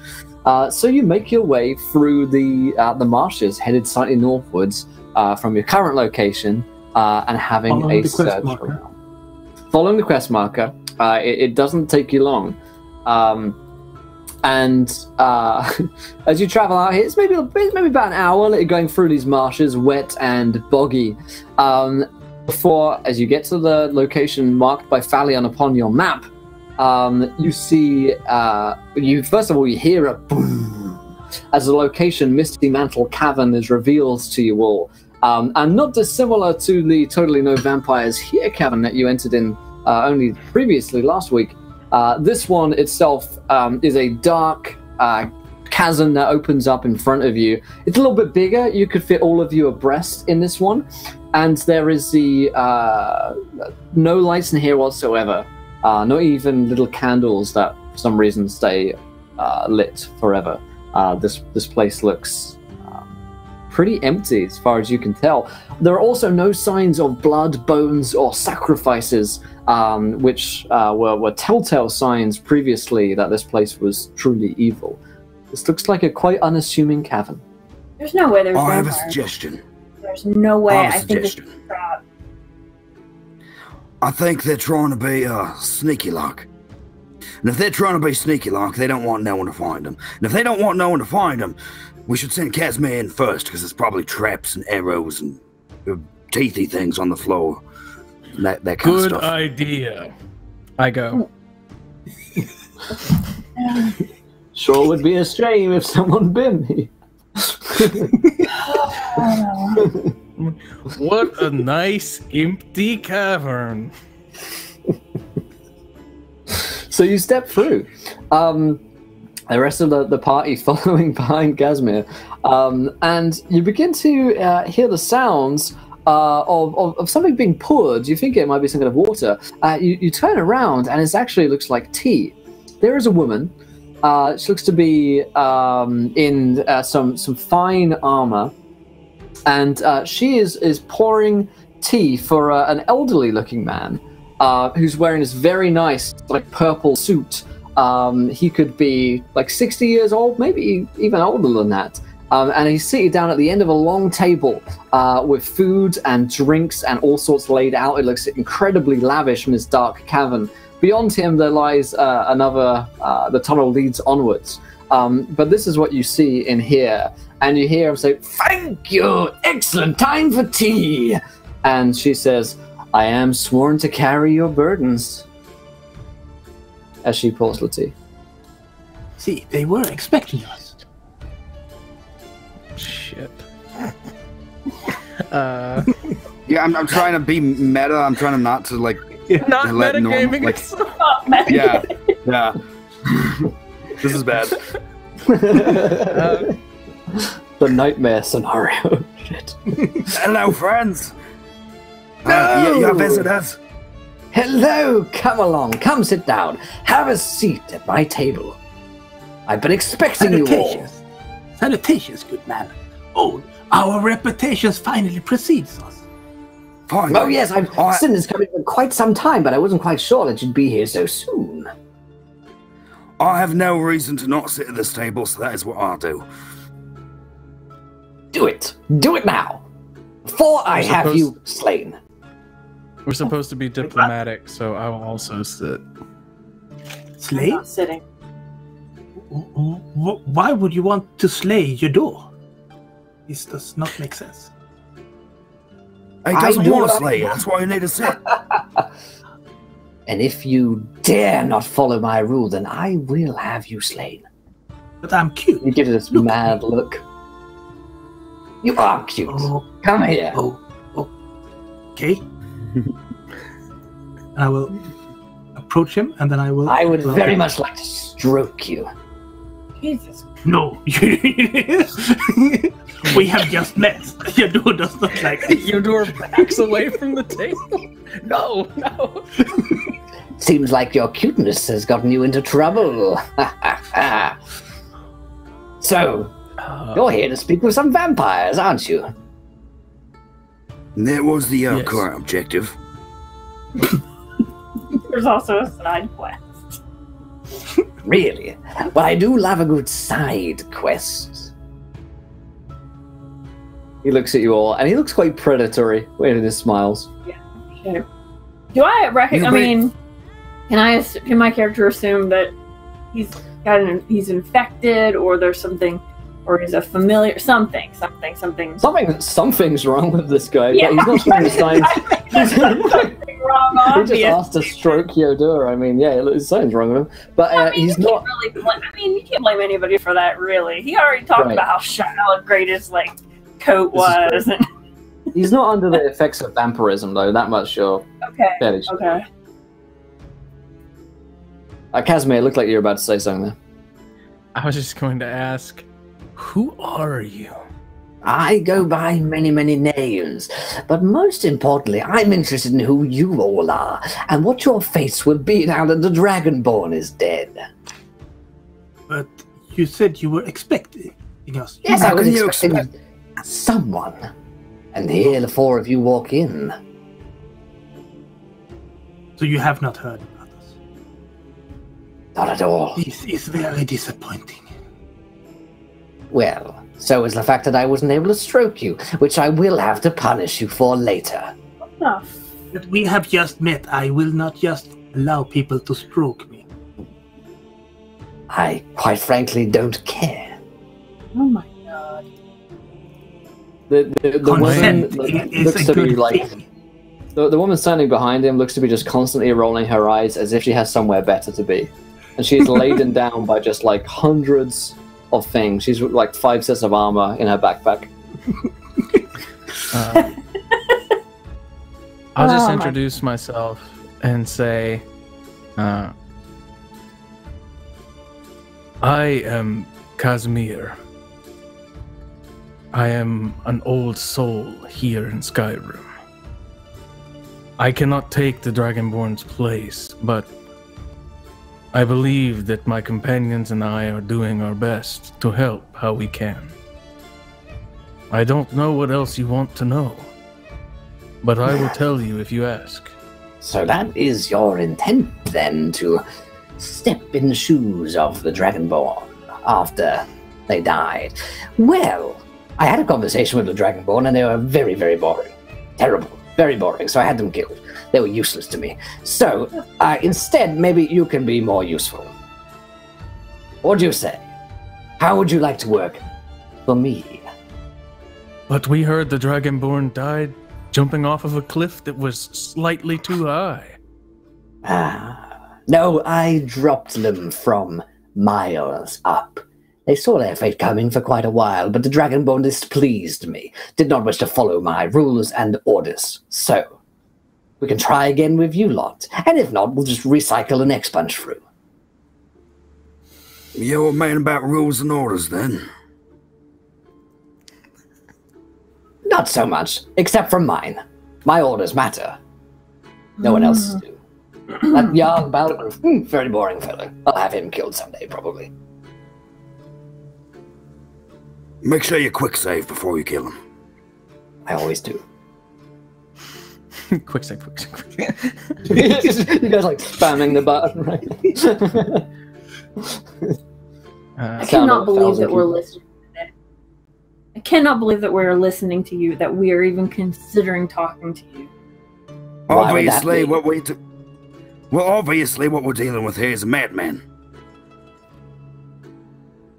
That is friends with a brood of vampires. I never said I was friends with a brood of vampires. I'm just living in their home at the moment. Something about him unsettles me. Can I roll one of Laren's knowledge checks to see if he can glean any information about this guy? Absolutely.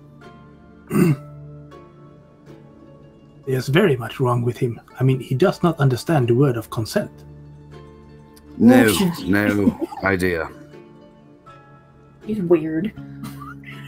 Well, there were a bunch of books about the Daedric princes in Skyrim, yeah? So Sure, I might be able to glean you might be able to something give it a being roll. scribed. Yeah, absolutely. Okay. I don't have any additional stuff to put on it, but I like the idea that Casimir would take this very seriously, so I'm going to spend a weird. This might be like the moment in Casimir's history where things change, and I think that this is a good spot for it. Nice. He's gonna turn all of you except for your harm into stone. 3 successes. Yeah. By all accounts, this guy would fit the description from Tales of Sheogorath, a Daedric prince. This guy is incredibly dangerous.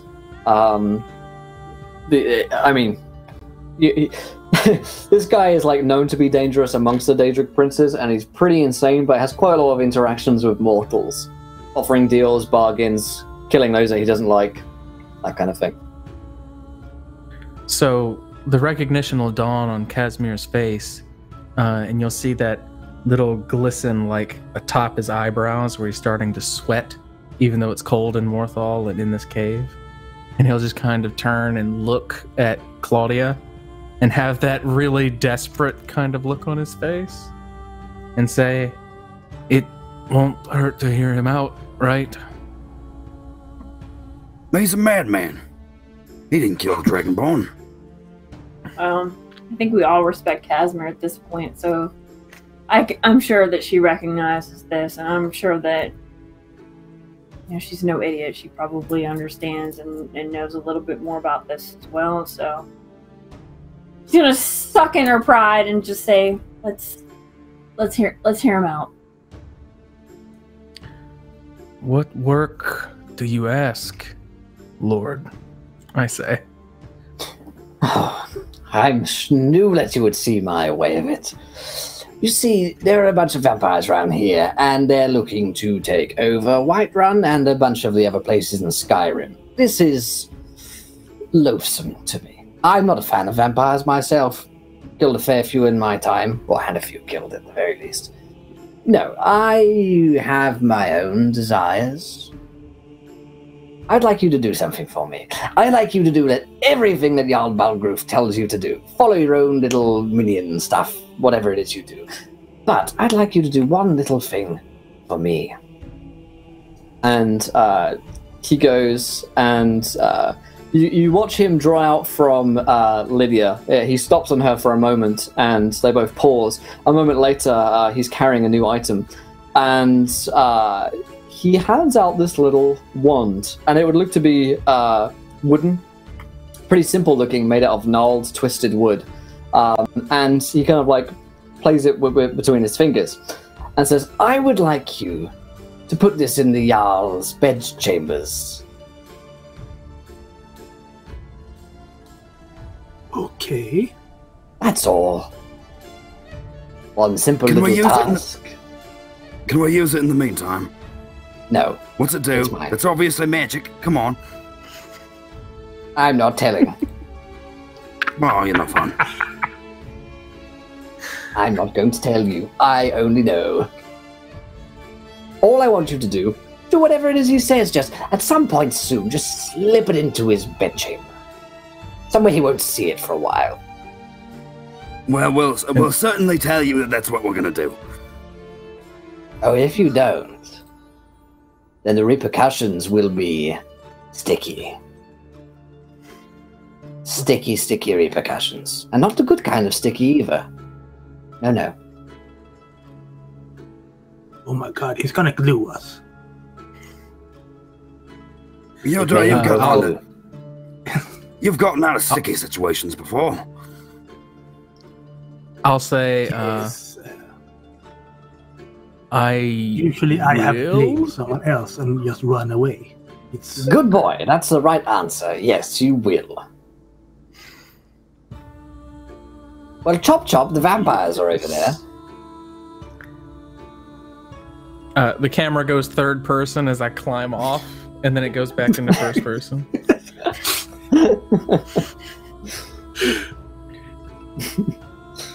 He has basically clicks over towards where the tunnel is and is dismissing you all.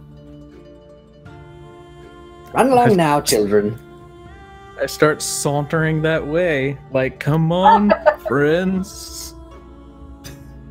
Bye-bye. I'm like holding the wand between two fingers, so I'm not holding it too tightly. yeah, and now you can't get it out of your inventory. Yeah. Yep, it's a quest item. It weighs 10 pounds. Yeah. Alright. You guys following Casimir? Yeah. Yeah, absolutely. You follow him out? Not exactly what I was expecting. And further into the tunnel. When you look back, the man and the woman are no longer there. Neither is the table or any of the things. It's an empty room. I'll look Laren in the eyes, and I'll say, put that in your book. What's going on? Who was that? I'll be right back, folks. I believe that was Sheogorath himself. You've heard of this person, yes? You mean the actual one? With the wabbit I jack think and the actual one. and the cheese wheels? I think with the cheese wheels. It makes sense, but it seems in a cave though. I'm living in a I cave. just gesture. Stupid, say- stupid. And where is he? I mean, Or should I ask for an autograph? He's perhaps hiding behind Scheme some will kill barrels. us. I'll say, Yodor, how can I ply your services? I am no thief. I am terrible at it. But you could accomplish this and save our lives. I mean, you're so Accomplish confident. steal handwriting of Shegora. Steal backwards the wand into the bedroom. Yeah, I can do that. Yes. I have. Oh, I just crouch and then I plant it, and then it's. an eye appears in the middle of the screen for some reason. I think that Casimir would probably like push himself up against the wall and look very, very shaken, because something like that, like he would never expect that something like that would actually happen. And he'll stow the wand. You know what Yodor is most disappointed at? What? He did not know my name. that's true. He Why will didn't he when we rap- come back. I thought you were going to say you're most disappointed that you didn't get stroked. I do not know him. I will not allow strangers to stroke Yodor. He did not. Am I a He stranger? does not like it. Am I a stranger? Do you know me? Never struck on you- the first date. You as a kid, you shouldn't. I mean, you're very familiar with this prince, right?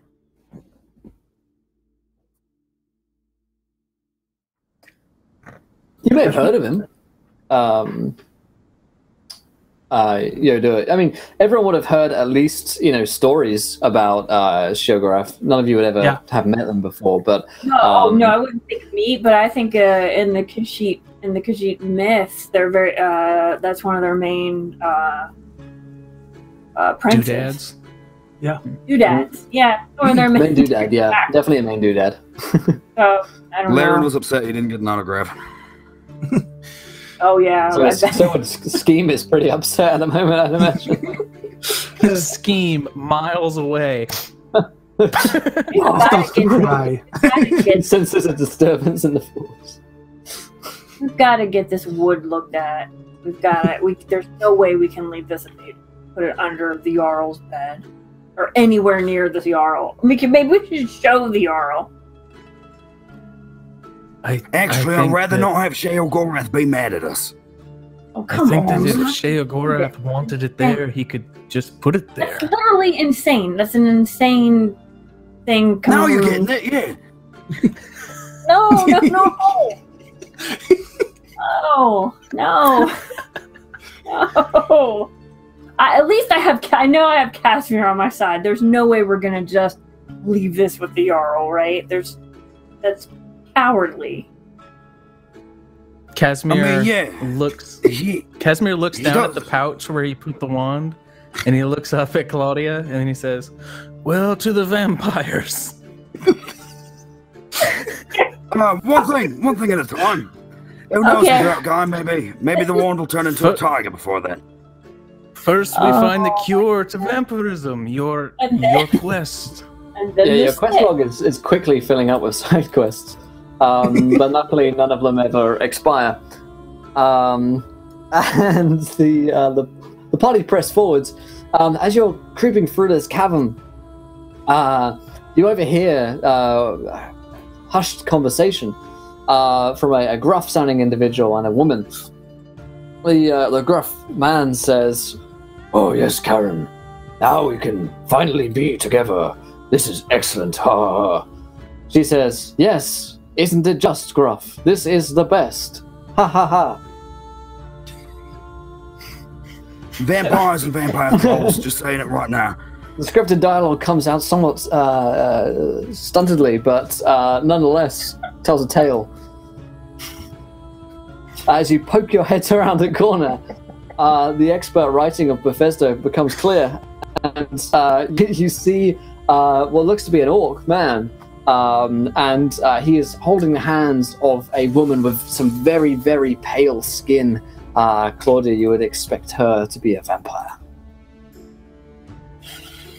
Okay. I'm doing it. She is doing everything in her power to not just lunge at these things, because they're just things to her. They have no souls. They have no. She has seen so many of her friends die, but this is the worst thing ever. To try to actually talk to these creatures is absurd for her. So I just try to step back from the group and contain my composure, make whatever kind of weird willpower checks I need to make, and just kind of stay out. Okay, so Claudia's hanging back. The rest of you are currently going unseen to these two cavern dwellers. Casimir, go do your thing. Yeah, he should. Come on. Oh, the neck thing. Oh. Or not. I take it down an extra, toggle. You really reveal that neck. Oh. My veins are too strong. I'll walk out into the room to try and get the attention away. I'm assuming this orc individual, because we're playing Skyrim, I'm assuming this orc individual is the one that we were sent to try and send home. Of course it was, yeah. You can see above his name.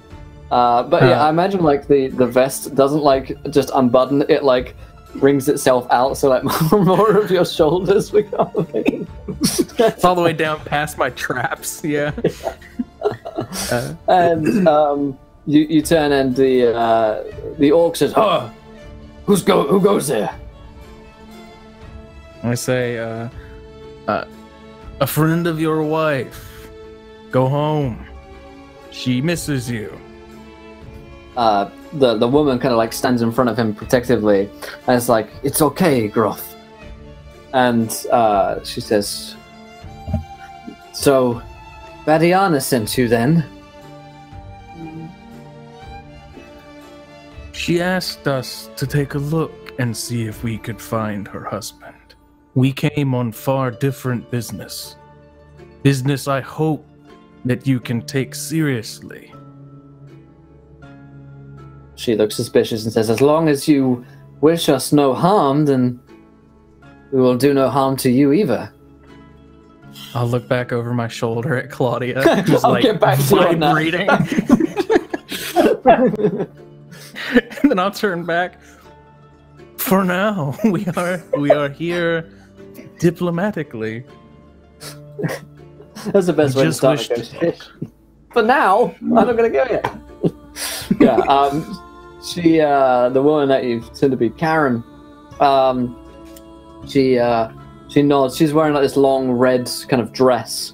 Looks very beautiful, but her pale skin belies her undead nature. And she says, very well, then. You should know that. And she like extends her like hand, and you can see that there's like an engagement ring on her finger. And Groff like takes her shoulders in a, like a supportive way. He's not coming back. You can tell Vadiana that. You're a fucking whore. The whole room goes silent. Yeah, the cavern just kind of like. And you have this man under a curse and a. This is awful. Awful. You're awful. Someone please clip that for me. I fucking love that. She kind of like takes a bag a moment. She says, "No need for that.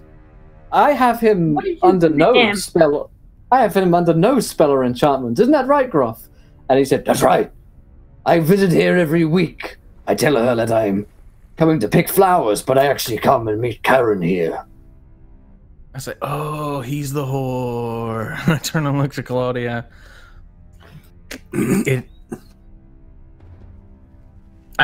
I look at the vampire and I say, "Do you think that my friend can see Groff and discern if he is under your thrall? If he is of his free will, I have nothing to say." By all means. And so you're saying that's forward. You just met this man in your vampiric form, and he just fell in love with you because you're so warm-hearted and kind? She looks at your uniform and like spits on the ground. I try to cover it up again. Oh, it's true. You are cloaked. Yeah, you are cloaked up actually. So she wouldn't do that. Yeah, you're in disguise. And she's falling off. You know her. Look at my neck. She's like, we've known each other for a very long time before I became what I am now. I came across Groff when when he was hunting for flowers, and, well, the connection was rekindled. Check him, please. And Groff, steps forward. Go then. Check me if you must. And why didn't you just... And why is your wife looking for you? Or what? I don't understand. Why didn't you just pretend to die or feign death or run away or disappear? That's exactly what I'm doing. I'm pretending that I've died out in the cavern. Oh my god, then you're the worst conspirators that have ever existed, because she knows that something is wrong. She knows that you're missing. Well, and good, not in a way that's... And you can tell her that I'm dead. You can tell her that I'm dead. She sends adventurers to come and find me. And then you say, Groff, he was dead there. He was killed by a vampire or a troll or something. Okay. I am not trying to be open-minded here. But if we're trying to You're not. vampire. I love that as a I'm not precursor. trying Listen, to be open-minded, I'm not Freudian trying to be slip. open-minded here. but I am fucking if closed. vampires are. But I'm doing my best to be closed-minded right now, and you are making this very difficult for me.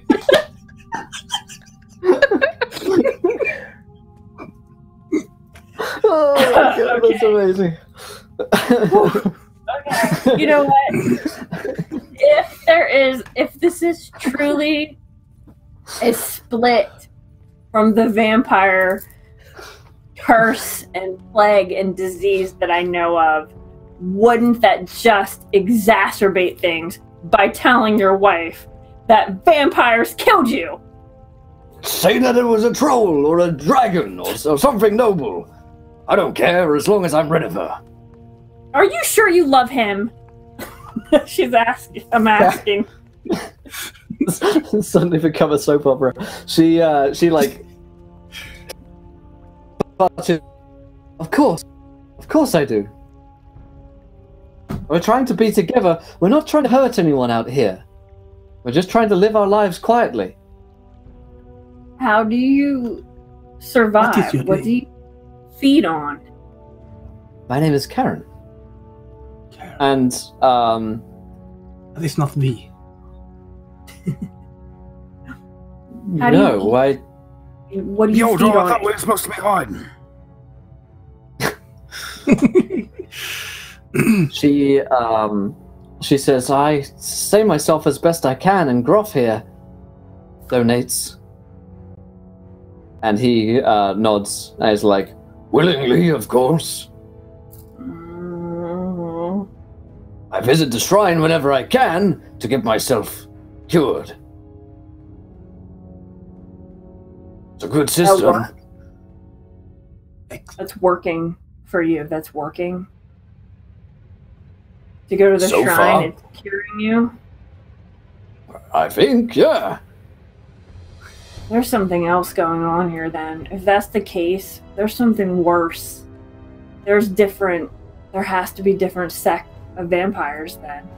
Because the vampires that I've been fighting, they turn instantly. Karen They nods. turn instantly. I've heard of a similar thing. There are different strains of the disease. Perhaps I don't have the worst one, but there are those who do and seek to use it against people like yourself, mortals. You said the name V? Yes. The mysterious. That means something to me. I once knew of a vampire. Heard a tale of a clan of them named the Ventoul. N-T-U-U-L. Put that in chat for you guys. Ventoul. The leader of this Ventoul himself, this clan, is a vicious and bloody vampire from lands yonder. Recently arrived in Skyrim. Wouldn't surprise me if he's behind something.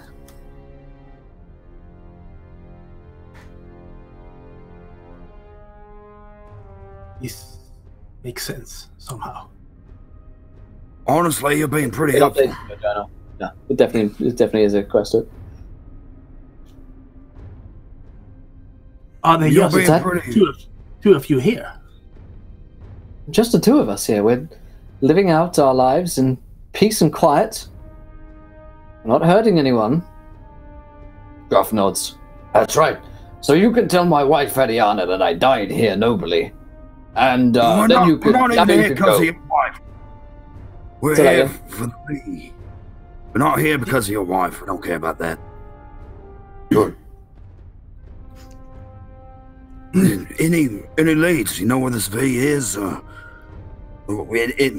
you give us anything? She says, well, there is something I know. Before I became what I was, I knew that Phalion, that wizard, he knew more. He knew Ventoul. Well, he's the one that told us to come here and talk to you, so we could find out about him. V. Probably hiding something from you then. Valion doesn't trust outsiders very quickly. Maybe he's just checking in on me. You can tell him that I'm fine. We're suspicious, but we will. Valion is a suspicious type. And he's terrible at cleaning his pots. Yes. Yes, he is. Now, if our business here is done, me and Gruff were kind of in the middle of something. Yes, your insurance scam. Good luck with that. Yudur has tried it, but not a success then. I need your blood. Excuse me? You can't just ask for somebody's What a faux pas. Of your blood. I'm not used to asking. Who the hell are you? I'm trying. I just take off the cloak because it's fucking hot anyway. You like step forward and all 5 cloaks just come off at the same time. Right, all of them have like layers. I like I'm appear in the struggling air to get this side one by over my side in head, front of and her. then like They just drop. how to this on and. Oh, amazing. Thank you to Mike for the raid. Appreciate it, my friend. How you guys doing? We are chatting to vampires and caves and Skyrim. It's a good time. Yeah, she says, looks at your uniform and kind of like, you see her fangs go up. I'm not here to kill you. I am here to cure my friends who are suffering and fighting vampirism and this disease, and I need samples of blood. And I've been working on an alchemy lab, and I just need blood. I just need a sample of blood. I just Not need in the blood. way that vampires do blood. I just need to fill up a vial of it. You're sounding an awful lot like a vampire yourself. I need blood. What about you could trade? You could I roll will me and give you some persuade of him. my blood. I can roll. I can try to persuade. Yeah, with Casmire's help, that will be an extra 2 dice. Wonderful. Oh, that's That- right. You can aid. that- I forgot. Yeah. Alright, so that would be 3. You said then 2, an extra 2. Yep. Wait. Come on, baby. Yes. Oh, yes. Nice. With 3 successes, she will say, "Very well, a trade. But my blood is more valuable than yours. I will give you a vial for free of your own." Sure. Of mine. Or of Sure. Casimir's. I'll hold a hand up like I imagine that would be very beneath you, right? So I'll gladly do it. I've bled for worse things. Sure. And I'll just kind of go up and jam a dagger into my arm. Just start bleeding. No. It has to be like the Underforge, where I hold my hand up and drag a blade over it, and then just the whole fucking thing is full of blood immediately. Yes. Like Yes. 5 gallons come out. It's like the fucking Dragon Age Origins like intro. Yeah, it's like this goes everywhere. So you'll lose 3 wounds for doing this, Casimir. I'm fine with that. So you are feeling a little lightheaded after you do this. It's also like the guy from 2 Towers who's like, "We will die for Saruman," and like cuts open his entire hand, ready for infection. So yeah, she will exchange them. Very well, and thank you for not being like the rest of your kin. She says to We're reforming. Claudia. The dragon. I heard they were Dawnguard. reforming the Dawnguard. Well, thank you for not being like the rest of your kin. She True. nods. There is hope then for Skyrim that we need not all fight and kill one another. And Groff says, "Please bring word to my wife I'm dead." I hold up my hand and I say, Kind of miserable marriage. spiders killed Grumph. Nah. Yes. Groff, you got some kind of Groff. necklace or trinket or something we can bring back to her? Proof? He nods, and you'll sense something has been added to your inventory, even though Groff hasn't handed anything to you. It is like a locket necklace kind of deal. I got 2 necklaces today. With that, it seems like your business here is done. Well, we have excused all our dialogue options, so we are going to leave. Yeah, it's just like grayed out options now. You could give the same lines again if you wanted, but it seems like your work here is done. You head back out past the empty cavern where Sheogorath was, but it's no longer there. And back out into the marshes. You guys headed straight back to Falion's, or would you like to stop off at Vadiana's quest marker? 2 notes for Casimir. Marshes are full of disease. Keep your hand clean. Also, don't trust Scheme anywhere near that pouch of yours. Keep that under lock and key. That is a side quest I don't want to do. Okay. I hold my hand up as high from the marsh as I can while we walk.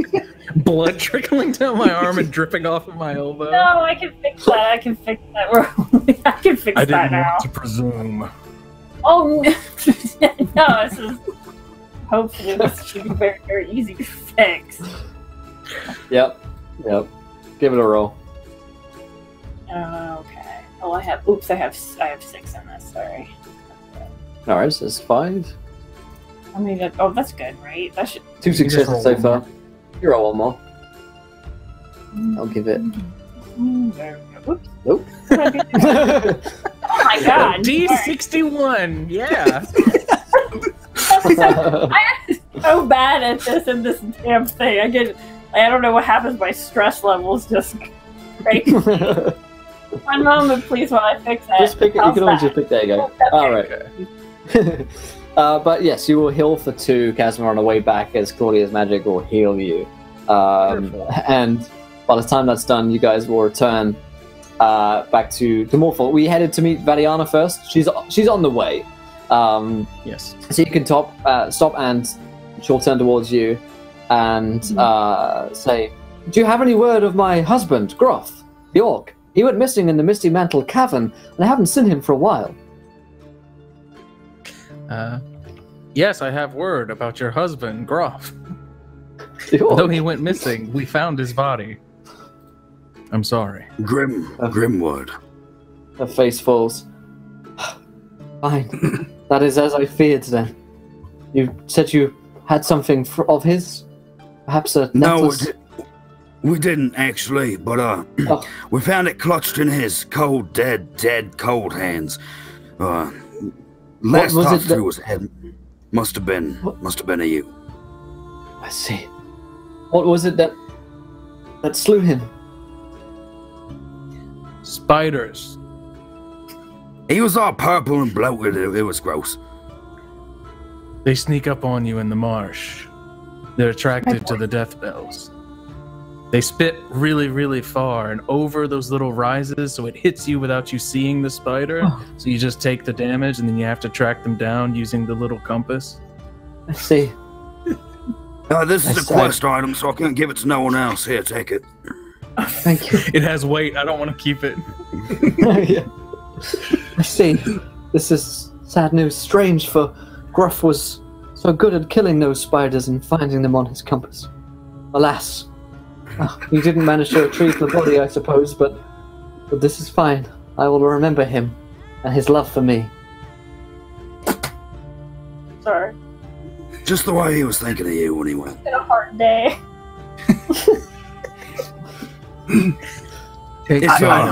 I hope he had good life insurance. Me too. Take solace, gentlewoman. No. Casimir gets close and says, "Take solace, gentlewoman. there are other men. There are other opportunities. I'm a I'll man. touch her arm, and I'll say, "You should find comfort where you can. Life in Skyrim is dangerous. I You're have right. this amulet of Mara.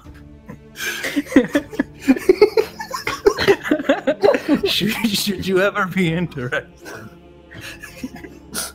Goodbye, my friend." If you're ever in Whiterun, look me up.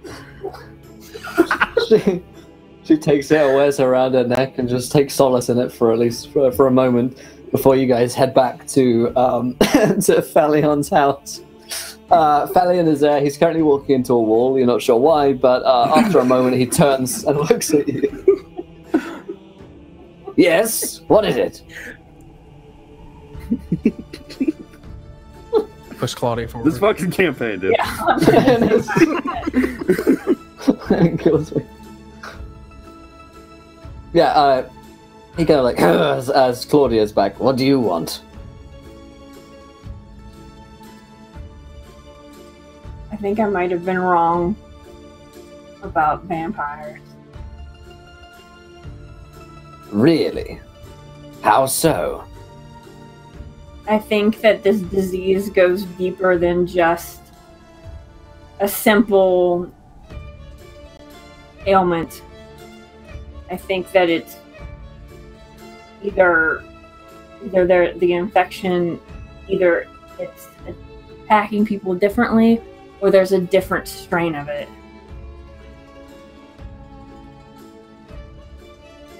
Then you are right. About My research has led me to believe the same. That about a particular clan known as the Ventul have been spreading a more virulent strain of this disease and attempting, in the doing so, to take over parts of Skyrim.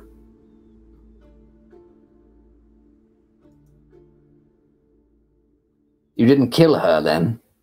No. No. Good.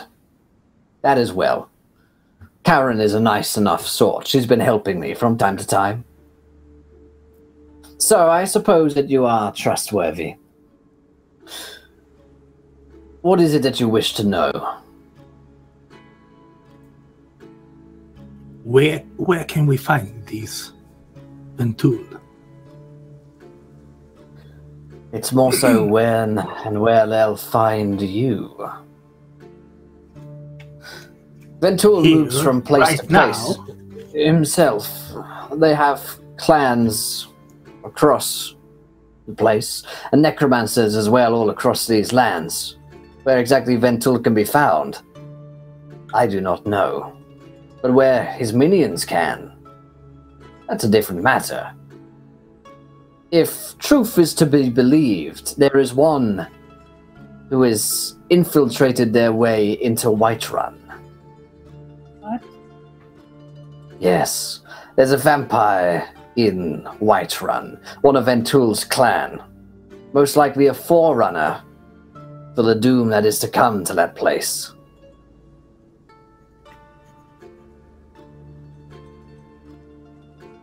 What is Tell the us. name? I don't know.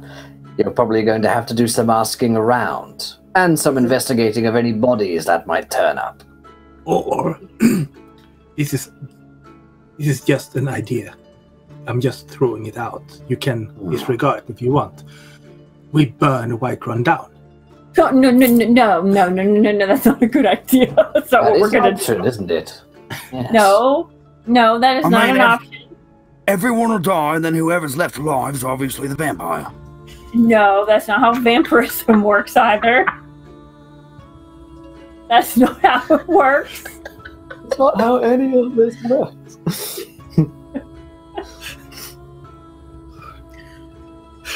I'm sure we can find who we're looking for. We have the best vampire hunter of the Dawnguard with us. I see. Well, I hear they're reforming the Dawnguard. True. Is that all? You wished previously to know about the cure. I do want to know about the cure. I don't think that you have the cure for this, though. This is true. You have a cure for the virulent strain? No. But for general vampirism, or at least as it has been throughout Skyrim since before Ventul came here, we need a black soul gem. Fill it with a soul. And then I will help you.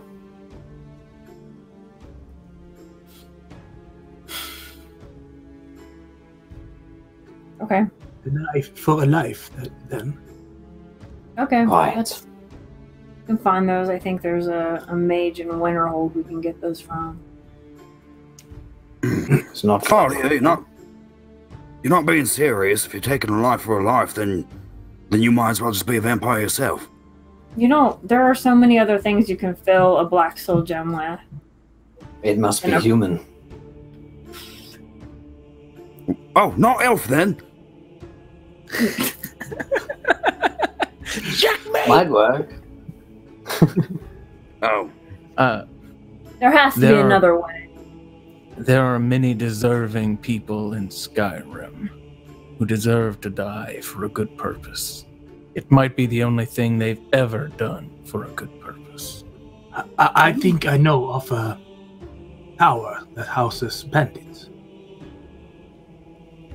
It's along the road to Nordheim. God's damn, Casimir, can I quote you in my book? Always. Everything you say is a zinger. Do it right. Please, quote me.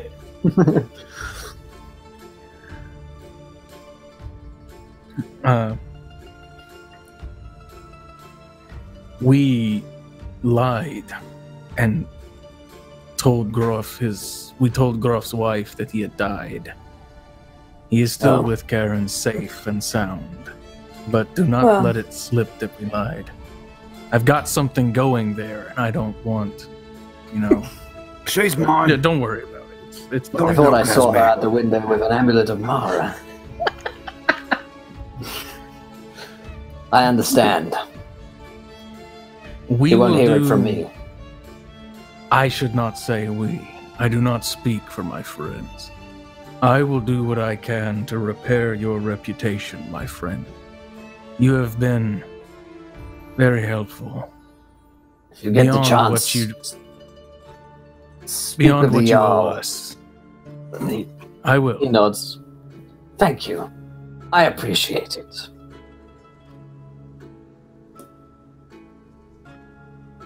Is that all? Is your sister back in the tavern single?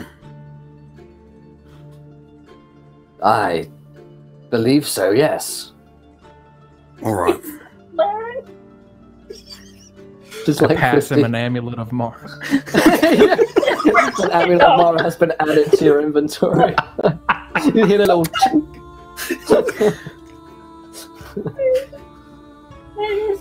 That is a joke. Hodor, he's just pulling out things from all over the place in unlimited quantities. I have 2 wealth, 20,000 US American dollars. I will spend them all on amulets of Mara. Right, and we all know that we can, I mean, Casimir might as well swing at every ball.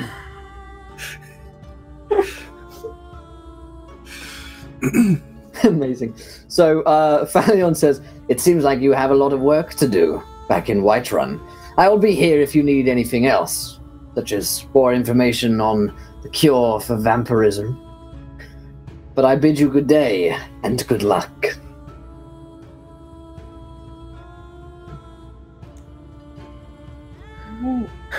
He starts walking against the wall again. He's making eye contact with you as he does it. Running into the wall. His body turns way more than it should, and he starts walking. I think that I'm going to just pin a note and send it to the Jarl. I'm not actually going to go speak to her because I don't really like her in game. So I think that we should just head to Whiterun, yeah? Yeah, we need to be careful about how we go about this, though. We start talking to the wrong people, information's going to travel, and we're not going to get what we're looking for, and we might even end up on some blacklists. I have an idea. We're not going to burn Whiterun down. I have a better idea. Quite a few less acceptable losses. Okay. We take Scheme and we put him in your armor, and he goes in saying, "I'm a member of the Dawnguard. I'm gonna kill all the vampires." Bait. Yeah. That's the plan. We put him in my one-size-fits-all armor. Send him out into the main area, just screaming like, "I'm here to kill vampires." I sure hope my neck doesn't get hurt. Next to the Gilded Gleam. Right. Vampires! Yeah, I mean, he can walk around at night and go down black alleys and stuff, and then when we find his corpse in the morning, we'll inspect it. Yeah, Scheme and I will suss out who this is through sheer temptation. You don't have any like attachments we can look at the in Scheme's pocket and see what was the last autograph he had written. How about that tell us? I don't understand how you can tell us Please anything. remember that if Scheme ever dies, we will know exactly who did That's it. the last person that he That was is hanging. brilliant. Casimir, before we actually progress with the story, one last thing. All of my plans work on sheer temptation.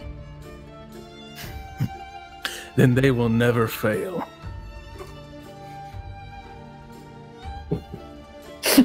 You see Scheme back by the carriage. He's like waving. Hey guys! No, I think the best place is to go to the companion hall. It's just our chair. What are you guys talking about? God. Nothing, Scheme. How much Well, okay, daylight Whiterun. walks in the Me dark? neither. Whiterun? Oh, nice and warm again. Yeah. Anything else Scheme can get while we're here? No, let's In just this place, no. Kajit doesn't think this place has much worth. Okay. Well, you I got warm like those houses- 5 you warm autographs those when I was horses up. here. Oh, Good. You warm them horses up. Get ready to go. I need to go drop by the tavern real quick, but I'll be done in like a couple minutes. We put some cloaks over the Warm horses. the horses? Yeah. warm the horses up. Okay, like, Scheme. It's cold out, so it's kind of like, you know. Scheme. I have all these cloaks. We can just kind of Yeah. Some of your cloaks got a little bit dirty or destroyed. Did we forget some of the cloaks in the cabin? No, we picked them No, up. I grabbed them on the way out. You need to clean some of your cloaks. I guess there's no point in me wearing them now.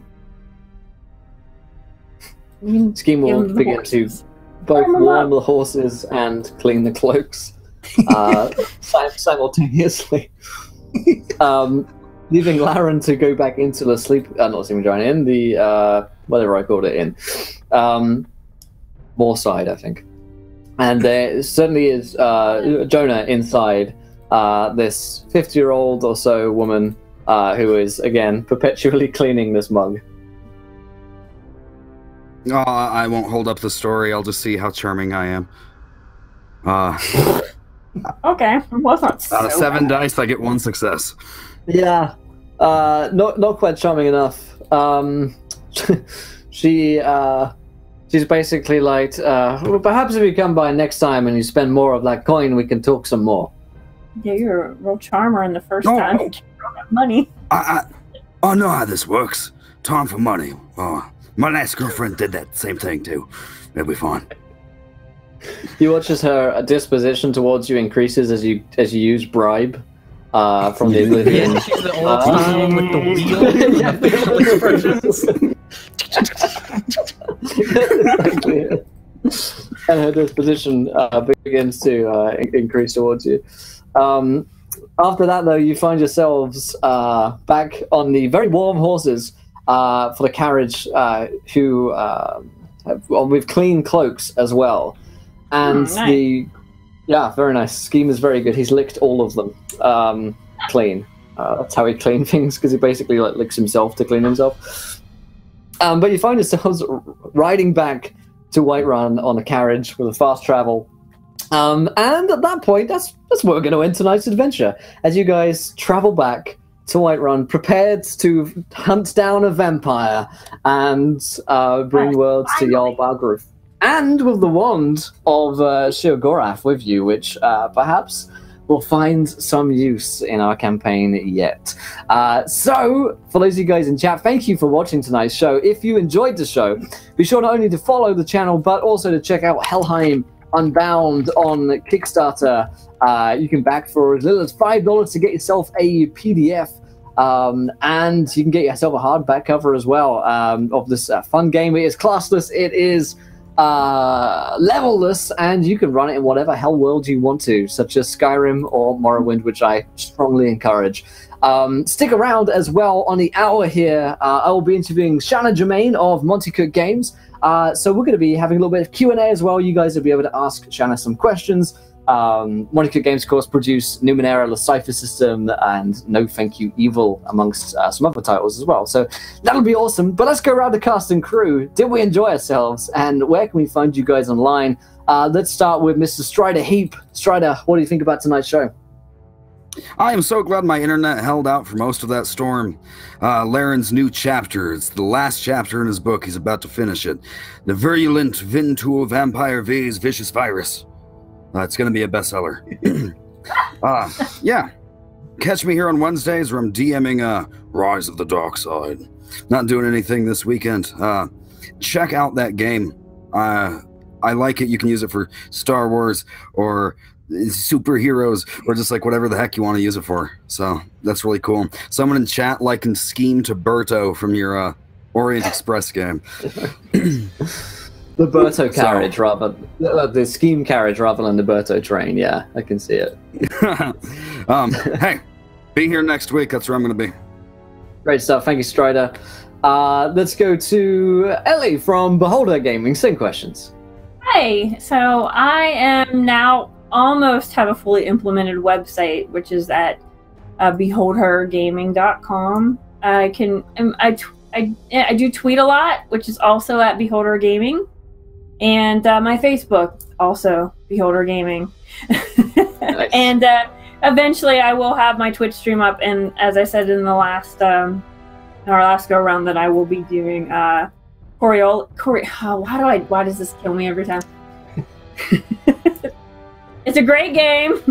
It's a science fiction world fantasy. Coriolis. Yeah. And I'm gonna play it in more of a dark, almost. I'm gonna kind of do the whole xenomorph, alien type spin on it when I run it in more of a whole horror session. So, nice stuff. That's it for me. Awesome. Thank you as always, Nicholas. Yourself. Yeah. I'm Nicholas. You can find me at Nyvinter everywhere. And on my Twitch this Sunday, we will do part 2 of a Cat Noir game. At some time. Awesome. I don't remember the exact time now. But it's on Sunday and quite early in the US, I think. Awesome. That's it for me. And I had a blast doing this. Thank you, dude. Appreciate it. And drop the die, last but not least. The game was very fun. I liked that we're kind of hitting our stride and being super fucking goofballs this time. Really, you should check out the system. I had some apprehensions about it because I'm a D&D fanboy, obviously, but the rule system is real easy to twist around and use for whatever you want to use it for. I mean, all of our magic and all of our skills and stuff, I think we spent maybe 10 minutes total making all of it, but it seems to just work running the game. So really check it out. I just hit 4,500 followers on Twitter and did a big giveaway, and I'm going to be doing a gargantuan one for 5,000. So try to head over to Drop the Die on Twitter and on Facebook, even though I suck at Facebook. Go over there. You can always chat with me, and I'm hoping to do tons more of this kind of stuff in the future. Great stuff. Thank you guys for joining us. Be sure to catch up on YouTube with the previous episode 1 of Death of a Dragonborn. Definitely check out the Helheim Unbound core rulebook on Kickstarter, and join us again same time next week for more Death of a Dragonborn. But stick around, we've got a really fun interview coming up with Shannon Germain, one of my favorite creators. So this is true, Facebook does suck at Facebook as well, so that makes sense. Thank you guys for joining us, and until next time, try not to talk too many net ones. We want to be here laughing when you do. Good night, everybody. Bye.